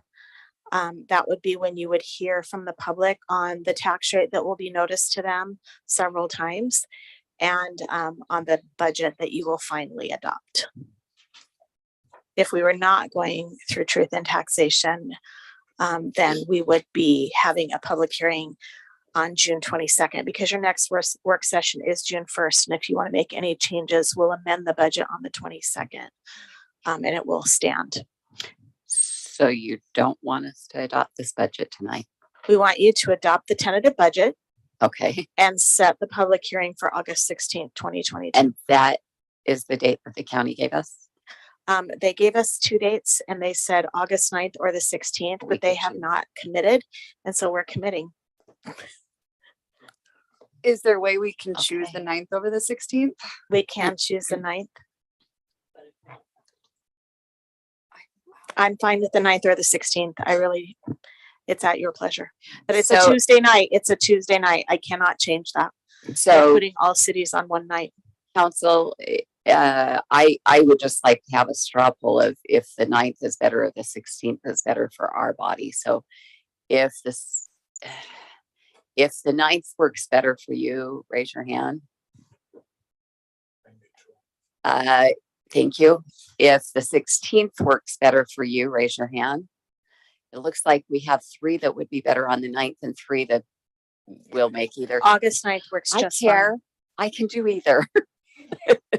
Okay, so then we will do it for the 9th. So thank you. This resolution should be just adopting the tentative and setting your public hearing for August 9th. Thank you. Okay. Thank you. Before I open the public hearing, do you have stuff to say, Councilmember McConaughey, on that?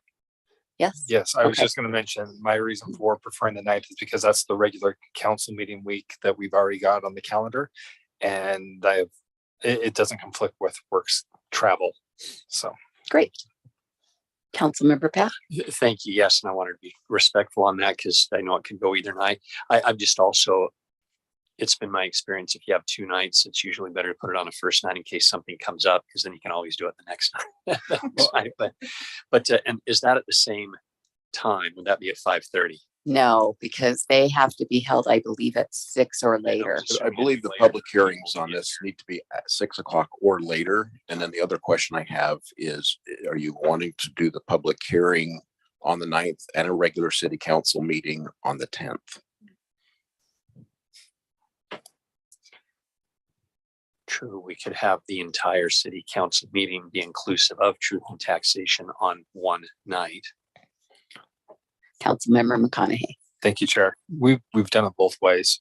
We've had one meeting dedicated just to the truth and taxation, and that's the only thing we heard about. And then we've had others where we've had the meeting with everything else.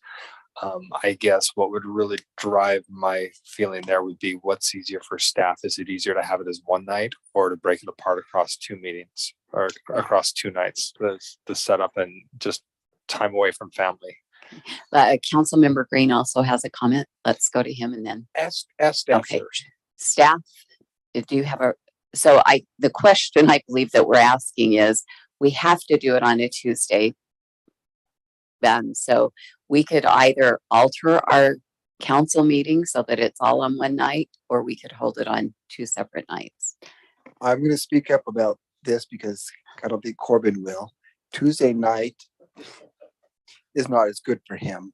So if we can get that meeting shorter, that's better. How's that? Well, the question was for staff, Mayor, the question was for staff, would it be better for us just to hold truth and taxation on Tuesday and do our regular meeting on Wednesday? If the answer is yes, that's all you have to say. Yes. No. It's generally more convenient for staff to just come to one meeting and do truth and taxation and the council meeting all on the same night. Right, but we're really only dealing with one staff member for truth and taxation, so maybe we could defer to her if that's okay with you, Mr. Lee. That's what I was thinking, is that we did this last year, the same exact way. We held truth and taxation on Tuesday night and did our normal council meeting on Wednesday. On Tuesday night, I'm the only person that really needs to be here to answer questions. And I don't think that it's going to be a huge, long event. I will just share that I think it's better to give the public their time, as we witnessed tonight. If they come for one thing and they're sitting through a lot of things, their faces don't look as happy. So I think it would be better personally to do 2 nights, but I'll go with what the body wants. Councilmember Green and then Pat. I would prefer the 2 nights, because then we can focus solely on the tax increase, and we can deal with the potential tax increase and, playing around with, if there's any playing around with numbers or discussing ways we're going to reduce or increase or mess around. I would just as soon focus that meeting solely on taxes. Councilmember Pat. Thank you, Chair. Right, pros and cons either way. I like polling staff. If memory serves correctly, and I know I've only done this twice, but Councilmember McConaughey's done it 10 times. Isn't that relatively short? Of course, it might be different according to who shows up and wants to speak, but isn't that 15, 20 minutes? Sometimes it's not like a lengthy. It depends on it depends on what your increase is, what it's for, and how many people show up. There have been some in other cities that have gone for hours. So, and we never know, right? Like, we can't determine. We have a hunch, but we don't know. It could be, this room could be packed and we could be here for hours just for truth and taxation. So, Councilmember Bloom. I am in favor of just focusing on truth and taxation on Tuesday and our regular city council meeting Wednesday. Okay, so it's a tie vote, so the ties go into the runner. We're going to have 2 different meetings. All right. So the motion we would like is for August 9th. That will just be our truth and taxation. So I'm going to open the public hearing for this item now. Have I already done this? Okay, thank you. We'll open the public meeting for this topic on the tentative budget. If anyone is here and wishes to speak to this item, please come forward to the lectern. And if you're online, I don't have anyone online, I don't believe. So I will close the public hearing and bring it back to the council for a motion. Before we do a motion, I'm going to ask Denise a question. If we adopt the tentative budget, that includes this. So it's the budget book plus. Do we need to put that in the motion, or? Bless you. No. Yes, you do. Thank you very much, Councilmember Green. I did not remember to add that to your resolution. What you will do is, with the changes as they were discussed in the work session and provided to the council tonight. Okay. With that, then I am going to, and are there any other, before I do that, I'll let somebody else question. I was going to make a motion. But go ahead. Do you need to do the public hearing first? Oh, never mind. Or did you do it? I did, and then I closed it. I'm going to move to approve resolution number 22-20, adopting the tentative budget for the city of West Jordan for fiscal year 2023 setting August 9th, 2022 as the date of the public hearing regarding the final adoption of the budget and setting of the property taxes, and the tentative budget includes the amendments as provided in the packet to council tonight. I'll second. We have a motion by Council Member Green and a second by Council Member Worthen. Cindy, roll call vote, please. Councilmember Bloom, Yes. Vice Chair Green, Yes. Councilmember McConaughey, Chair Whitelock, Yes. Councilmember Worthen, Yes. Councilmember Pack. Yes. Thank you. That motion passes 6-0. Thank you. We'll now go to business item B. Consideration of resolution number 22018, the appointment of Gabrielle Pacheco to serve as a member of the Diversity Committee. And I will go to the mayor to introduce his. Thank you. I thought you're looking away. You wanted. Oh, no. Anyway, Gabriella has been attending this diversity committee meetings anyway because she heard about it from some friends and has been participating and has shown a great desire to be a part of it and help them move forward. And as a result of that, I'm willing and happy to have all the volunteers that we can get, especially on committees like this. We're getting up and running and would be thrilled to have her there. She is from Venezuela, I believe, went to school there. I'm trying to use my memory. And she speaks quite good English and, as far as I can tell, fantastic Spanish. All right. Thank you. Councilmember Pack, did this come to your committee? Yes, thank you for inquiring, Chair Whitelock. Even though council members Jacob and Bloom aren't here, I'll speak on their behalf. We did vet Ms. Pacheco and we noticed her resume as well. She's attended college for a couple of different degrees. And I'm grateful that the mayor is striving to establish a true diversity committee, not a minority committee, a diversity of skills, backgrounds, interests. And so the three of us would recommend to the entire body of city council to appoint a Gabrielle to the minority committee. Sorry, the diversity committee. Great. Thank you.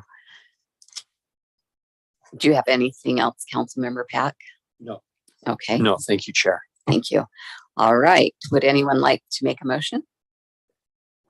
Councilmember McConaughey and Bloom. Oh, McConaughey. Move to approve resolution 22-018. And I will second that. We have a motion to approve by Councilmember McConaughey, a second by Councilmember Bloom.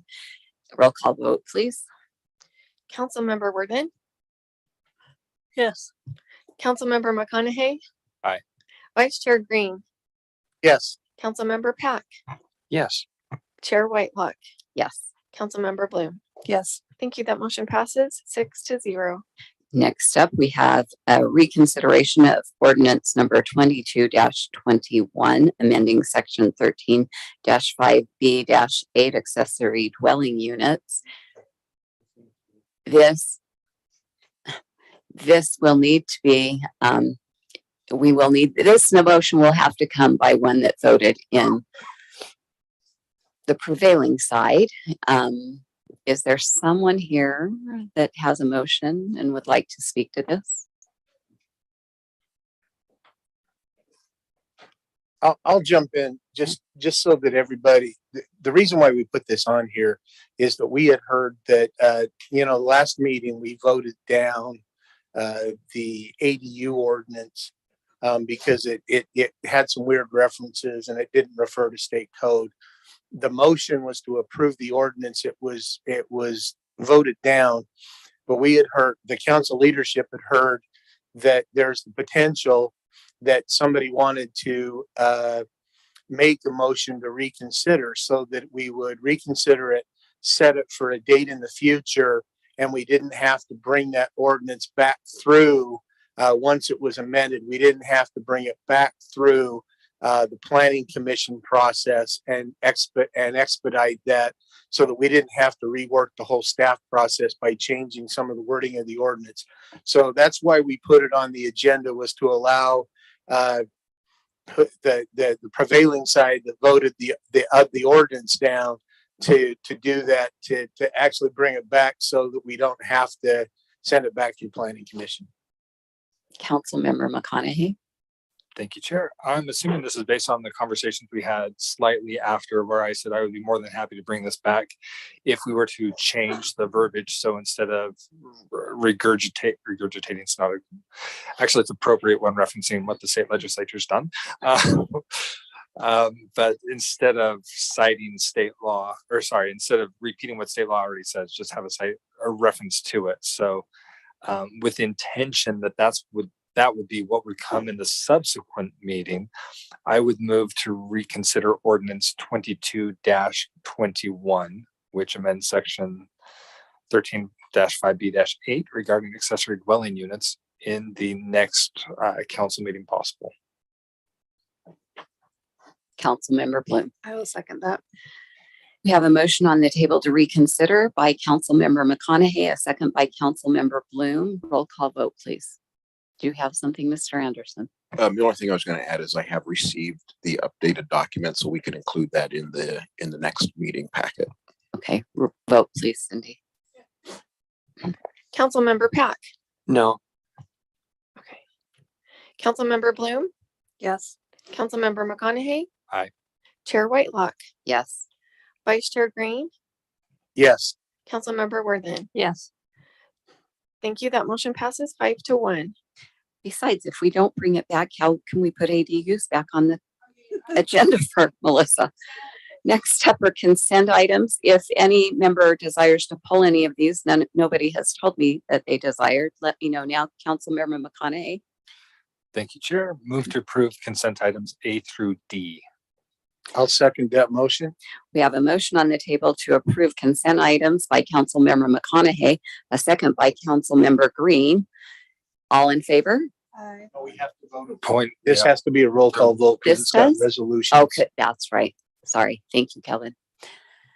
Roll call vote, Cindy. Councilmember Bloom. Yes. Vice Chair Green. Yes. Councilmember McConaughey. Aye. Councilmember Worthen. Yes. Councilmember Pack. Yes. And Chair Whitelock. Yes. Thank you. That motion passes 6-0. Thank you. Mr. Anderson, council office report. Yes, thank you. Just real quick, we had a mock city council meeting yesterday with the chair and vice chair of council and chair of the planning commission to kind of go over how the city council meeting would work with PrimeGov as we start moving over to that system. So went relatively well. It's recorded. I will send that to each of you. The recording so you can view it and see how the live meeting works. In this mock meeting, did you use ADUs as sample material? Actually, we recreated the May 11th agenda into this mock meeting. So there was an ADU element in that meeting. It went really well. We are having a training with PrimeGov on June 1st and June 6th to help train the staff on how to enter packets into the system. So we're really excited for that. We think there'll be a lot of staff efficiencies. There will also be some cost savings, and there will be easier access and more transparent for the residents and for council. One of the features is, as you look at your package, you can make little notes to yourself or questions. You can reference state code. You can reference city code, and be able to use those as you have your dialogue. Second thing I want to just ask the council about is tonight you received a report from a member of the Sustainability Committee. And in our current code, we have term limits. And so I want to just talk about an idea as I've met with Mr. Lee, as we get volunteers that serve on these, what I'm going to call the Title II, Chapter 5 committees, which are the sustainability, diversity. They have a term limit of 2 terms, and they have to take a year off before they can be reappointed. We have some really good people that are beginning to serve on these. So I'd like to find out the council's feelings about specifically these Title II committees. If they have less than the 15 members, which is the max, that so like sustainability, let's say has 6 members on it, that the term limits don't apply. They would still come to you, which is already in code for each term to be reappointed. But as we try and build these committees up to the 15, that the term limits don't apply, it would be a couple lines in one title of code. Once they hit 15 members, which is the maximum amount the committee has, then the term limits could go in at that point. And that way, someone who is willing to serve and providing really good feedback for the administration, for the council, would be able to continue to serve until that body is up to its 15 members, much like the general plan committee, right?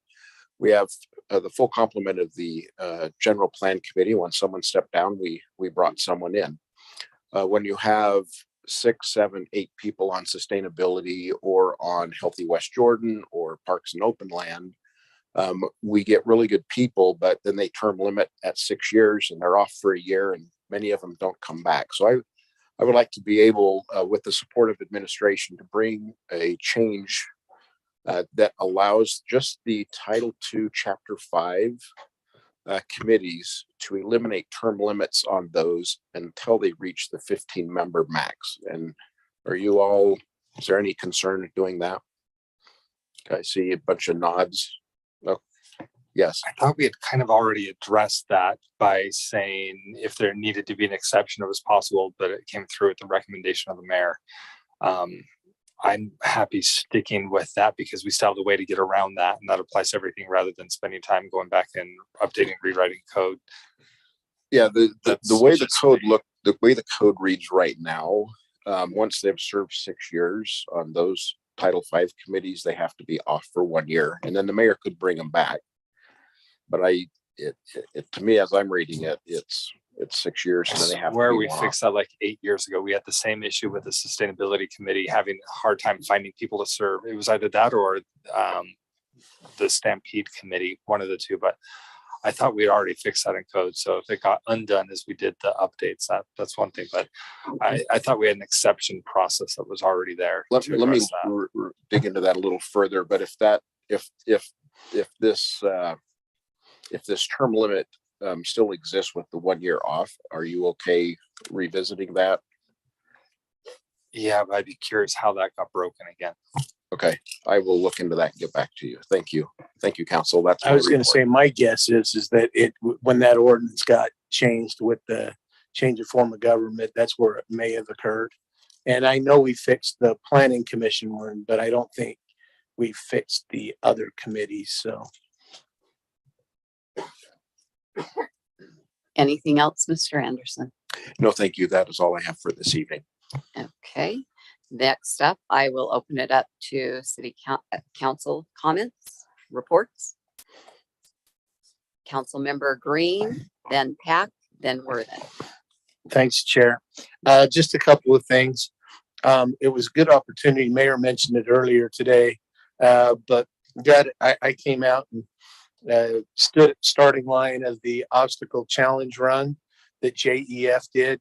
Next year, we need to figure out where we can plug the council in and do a mini obstacle challenge run. Maybe that's just the one where we run the flag around the arena. I don't know. And then the whole council can do the challenge. But it was great. Got to see there were 1,000, 2,000 people here. I was impressed at their organization, and as they try to bring that back, got to talk at length with Mayor Ramsey from South Jordan because she's also the president of JEF. So that was a good opportunity to talk with her. It's nice to see new businesses opening in West Jordan. A couple of us, 3 of us, me, Councilmember Whitelock, Councilmember Bloom, visited Costa Vida the other night at their soft opening, and it was great to see them getting ready to serve that side of West Jordan. And so that was really good. So if the residents are out there, you will have a Costa Vida here shortly that you can, you don't have to drive all the way to Jordan Landing and fight the traffic. So tomorrow. Oh, is it tomorrow? Cool. As Council Office Director Anderson said, we had the Prime Gov sample meeting mock meeting yesterday.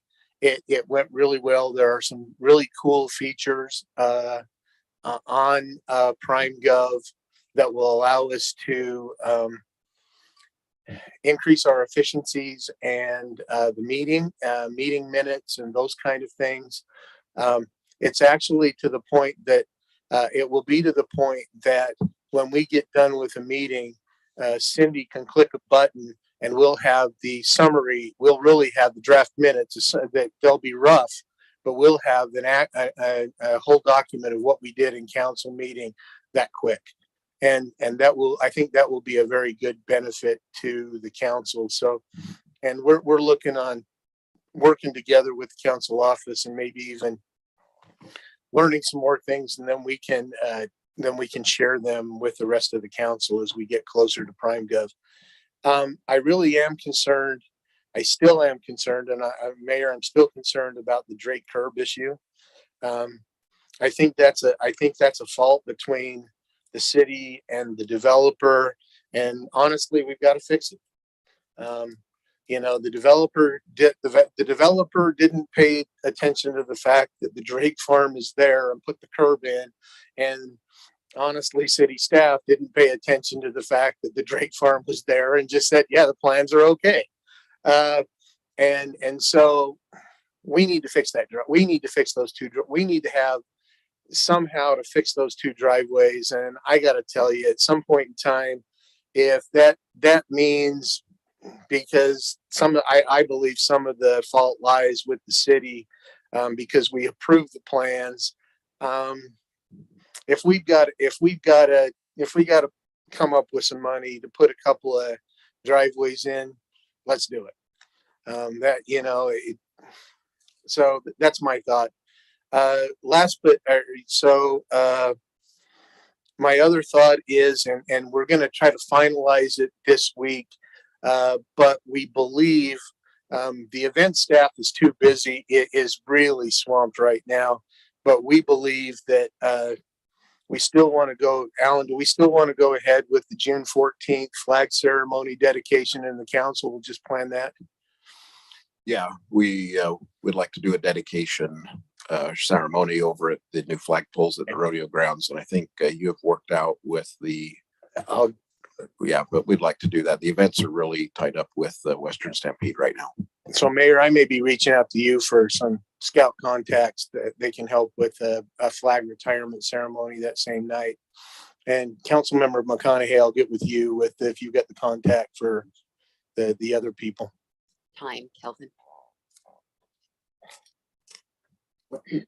We talked about 6, but what time do we want to do it at summer so we could do 7? 6 is Does fine. anybody on the council have a preference? 6 is fine. I have another appointment at 7:30 downtown, so I presume for people to schedule around me. So can we do 6? 6 is fine. 6. 14th, is that what you said? Okay. June 14th? Yes. Okay. Yeah, will you send out a calendar invite? It's always easier to have it. That's all I had. Thank you. Okay.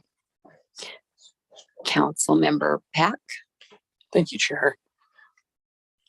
I had the opportunity to attend the fire department event. That was really neat to see a lot of families there getting to. Thank you. I had the opportunity of attending the fire department event, seeing a lot of families having fun, getting to know our police and fire, and being able to climb around the fire trucks and play with water and go through a bounce house that was really a house where you're trying to get out and there was smoke and obstacles. And it was really fun. And kudos again to our police chief for winning the Best of State award. I'll be there tomorrow night performing again with the singing group that I'm in, and wonderful accolades to our police chief. It's true, he's a very unassuming man, and boy, we're really doing some great things here in West Jordan. I think we don't want to be too self-deprecating if we can lead out and be a beacon to others to emulate. And thank you, Chair Whitelock, for the manner in which you were able to this evening mention to people who spoke, oh, I'm sorry, your time is up. I keep wondering if there's a more user-friendly way that we can have that 3-minute cutoff be, because we're cozier in here and we're close together. It's a little bit easier, I think, when it was either online and it just cut off, or we're in council chambers and there's a dais and it's a little more formal. I think back to our previous meeting when the gentleman with the weeds was very upset that he didn't get to continue his comments. And a lot of people want to build in crescendo and then, oh, I'm sorry, your time's up. So I don't have the answer to that. And maybe the answer is just exactly what you did so very well tonight. Oh, I'm sorry. Thank you for your comments. We get the idea. We'll follow up with you. But it's already nerve-wracking enough to get up in front of people and try to speak. So if anybody has a bright idea, I thought I'd just bring that up so that we are more accommodating. And thank you for putting people at ease, saying, hey, we're just like you, or your friends and neighbors. Come on up. We don't want to be intimidating. So thank you for your leadership and service, Chair. Mayor, I see your lights on. Yes, I wanted to follow up on the June 14th. You may recall that early in the spring, annually, the Utah History Museum would invite elected officials on elected officials night to go to the museum, and they let you come in and see the museum. They quit doing that during COVID. They brought it back this year, but they rescheduled it twice, and the new scheduled date, which will affect each of you, is June 14th. What time? In the evening. It goes like 5 to 9 or something. I don't know. Oh, we could go. I have a membership, so. Okay. Just wanted you to be aware that may provide some conflict. Yeah. Is that a concern for any of us? Kind of thing. Is it an open house? We can go like. I was like, just go Yeah. over after. Yeah, Go so you be can just come and go whatever time you're in that I mean, block. actually, that's more convenient because That'd be nice. And then I usually take my grandchildren, so I'll be there all night. Won't Got it. My be at both Too locations. many people that night, Mayor. 6 o'clock. small building. My grandkids win. Buy a membership. So do mine, just on a different day. Council Member Bloom. Nope. Worthen was first. Her lights have been going on and off, people. So, but you were before Council Member Bloom care. originally. That's no So go ahead. Okay. First of all, Anne Marie, I mean, should we just add her to staff? I mean, she actually sits here for the entire meeting. Thank you for doing that. It's nice to have a citizen that does that. So thank you. I appreciate it. Also, I'm with Calvin on the curb for the Drakes. I've had multiple conversations with Liberty Homes. I think they have legitimately tried. And I think there's just been, they inherited problems. There's just, we need to do a better job with working with some of our developers. We don't want to have a bad reputation. So I really would just implore staff to really work with these guys and try to find that happy medium so they don't have a bad taste in their mouth about us. I don't want the city to have that reputation with any developer. So if we could work on that, that would be great. Also, I'm sure you guys have seen the emails from Tammy Pfeiffer, I believe it is, for the school events. That was awesome. And I told her so. So I'm hoping that, we all kind of give her that encouragement so she'll continue to send us that stuff. It was kind of neat to be able to see that. Also tomorrow night, if you guys haven't seen, we've got the City of West Jordan Emergency Management is hosting the Citizens Readiness Corps meeting. And it's Dr. R. Jeffrey Maxfield will be speaking to us. So yes, there is a relation. I found out. Anyway, so I'll be going to that, but I thought it would be something kind of, if anybody else has an opportunity to go tomorrow night at 7 o'clock at Station 53. Also, one other thing that I wanted to mention, I'm sure everybody's aware, my husband's like, don't turn the TV on. I don't watch the news. I'm not someone who watches the news because I know what the news will give you and it's never good news. You just don't flip the TV on at 10 o'clock at night to get a restful night's sleep. So just don't do it because somebody's killed somebody somewhere. 27 school shootings. Saw that on the Today program this morning, and I was like, 27 school shootings this year alone. I mean, what are we doing, people? What are we doing to each other? You know, and mental health obviously is a big thing. And you don't know what's going on in somebody's home. And, you know, they might seem happy on the outside, but maybe not so much on the inside. You don't know what's going on with their kids and what's happening. So I don't think this is a small group and everybody here. I know you all well and personally, and I know you all get it, but maybe somebody who's listening to this meeting, maybe it'll make a difference to them, but it's just hard. I mean, I don't think anybody in this room probably is not touched somehow by mental illness, someplace where somebody is struggling or having a hard time. So, you know, just be kind, regardless of how aggravated we might get because we have a different personality than somebody else. Maybe we're an A and someone's a C or whatever, and they're just have, you know, just be kind. Try to understand that everybody's coming from someplace different than you are, and you don't know what's happening behind closed doors and what happens when they go home. So anyway, I just wanted to bring that up. It's very sad, and maybe if we could all just be a little bit kinder. My grandmother taught me at a very young age that do one good deed a day. And maybe this is my good deed for the day to pass along, to kind of keep that at a conscious level. Try to do something nice for someone every day. If it's just a kind word or it's opening a door or thanking somebody, I don't know. Anyway, that's it. Thank you, Councilmember Bloom. By the way, speaking of the library, my kids grew up and the library was just as exciting as amusement park. We'd come home with stacks of books, and to this day, we have our reading days where we do nothing but sit on the couch and read our books, and we do that. So thank you for everything you do for the kids and for the adults. We're definitely a book family. But speaking of schools too and school activities, I was able to attend Copper Hills Diversity Fair, and it was a lot of fun. I got henna, you know, they did a fashion show, and the kids were so proud of their heritage and their culture, and to show that off was, you couldn't help but not have a smile on your face because they were just cheering each other on, and it was really neat. And the food trucks are awesome, and it was a really great turnout at Copper Hills. And then yesterday I spent all day at West Jordan High with the school resource officer, following about his day and everything he does and how busy he is, and what an amazing mentor and resource our school officers are, and building those genuine relationships with the kids who, before he even got there, just nothing but hatred for cops. And he's changed, and Officer Peterson is changing that narrative in West Jordan. And it was a really, really insightful day for me. Obviously, what a day it was overall nationwide, but I can tell you now that our police officers are making a difference. And even yesterday, bringing in kids who were in a circle of other kids in other schools who had threatened to bring a gun, and they shut that lid down so fast. Their communication with all the schools and other officers are phenomenal, but this happens all the time. And what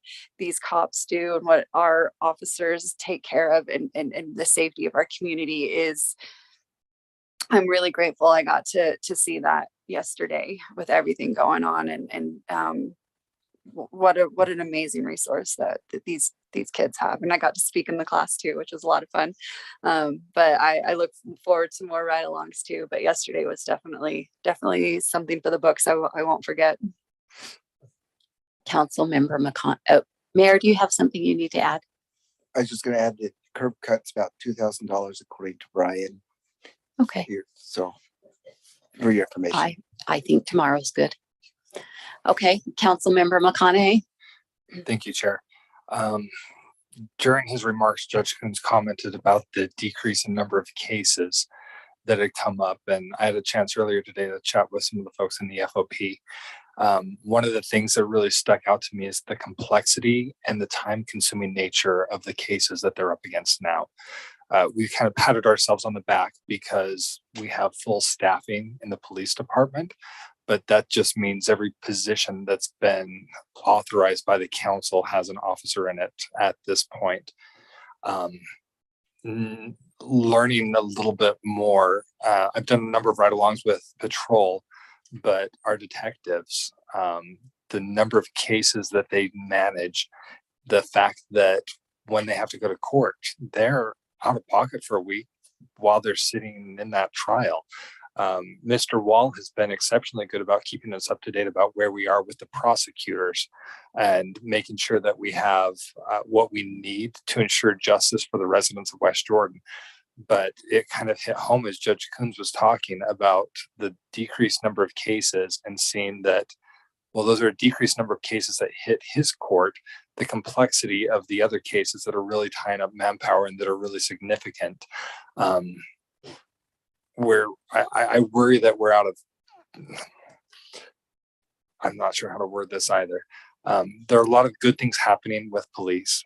And while I think we're at a good place budget-wise this year, I don't think we should be under any illusion that all is well in West Jordan. I think we need to watch closely that we continue to appropriately staff and fund police and prosecutors and victims assistance. And I just kind of want to share that thought. I wasn't going to say anything at all, but when the judge brought it up, I don't want to I want to make sure that there's no illusion that we're seeing a decrease in crime or that, you know what, it's okay to speed in the city. We're having to focus and prioritize. So thank you, Mayor. Thank you, Chair. Thank you. I think what you're saying, Councilmember McConaughey, is great. And I think that's the case in all of our departments. We need to just be very aware that our city is growing. It just from the time you've lived here all your life. I mean, it's just growing by leaps and bounds, and all of our departments, we need to be cognizant that you can't grow by that many people and not increase staff in departments. We just have to know that's what's coming. And it is somewhat worked into our budget. I think it needs to be worked in there a little more. And that's up to us. We've got to do that, guys. So thank you. I do want to add a few things. I want to thank the budget staff, everyone that's working on it. I know my husband's like, you're really going to read that whole book? I said, well, yeah, they spent all this time writing it. Of course I'm going to read it. So, and he realized that meant no dinner a couple of nights, and he survived. So that's fine. But I also want to thank all of our staff that also worked on the budget. I know, and Scott's still here, Brian's still here, Rachel's still here, our staff's still here, Rob's still here. All our department heads get together and they look out for the best of our city, and they collaborate and they work together. And sometimes that means that the police get more, and sometimes that means that parks get more one year. But I'm just very proud to serve in a city where we work together for the good of the community. So I just want to tell you thank you. I want to thank the mayor for inviting us for an opportunity this morning to go to Envision Utah. It was enlightening. I want to report that one of their data points was we're actually doing better. Our pollution is less than it used to be. And I can't quote you the exact numbers and all of that, but it was awesome to see that even though we have grown in population, our pollution has gone down. And there were other data points. It was very interesting. I'm sure they have a website. You might want to look at it to see what they have. So the next up is new business reports. Do we have a screen for that? The one whopping. Yeah, there's only one, and it has to do with a piece of property by the park. So there you have it. Unfinished business. Next up, just a couple, and then council chair housekeeping. I have a couple of things. Please let Alan know if you'll be attending the tours that Mr. Austell has arranged. That's for Park and City Hall. Also, the committee of the whole will be meeting again next Wednesday here at 5:30. So if you can make it, that will be great. And if you can't come in person, you can join in Zoom. And I have nothing else, so I see no other lights. So I'd ask for one final motion. Move to adjourn. I heard about 5 of them, but we'll give credit to Kelvin and okay, Chris will take second. All in favor? Aye. Thank you. We're adjourned. You're welcome. What's up, Chris? You're right on. I don't need to. I'm good.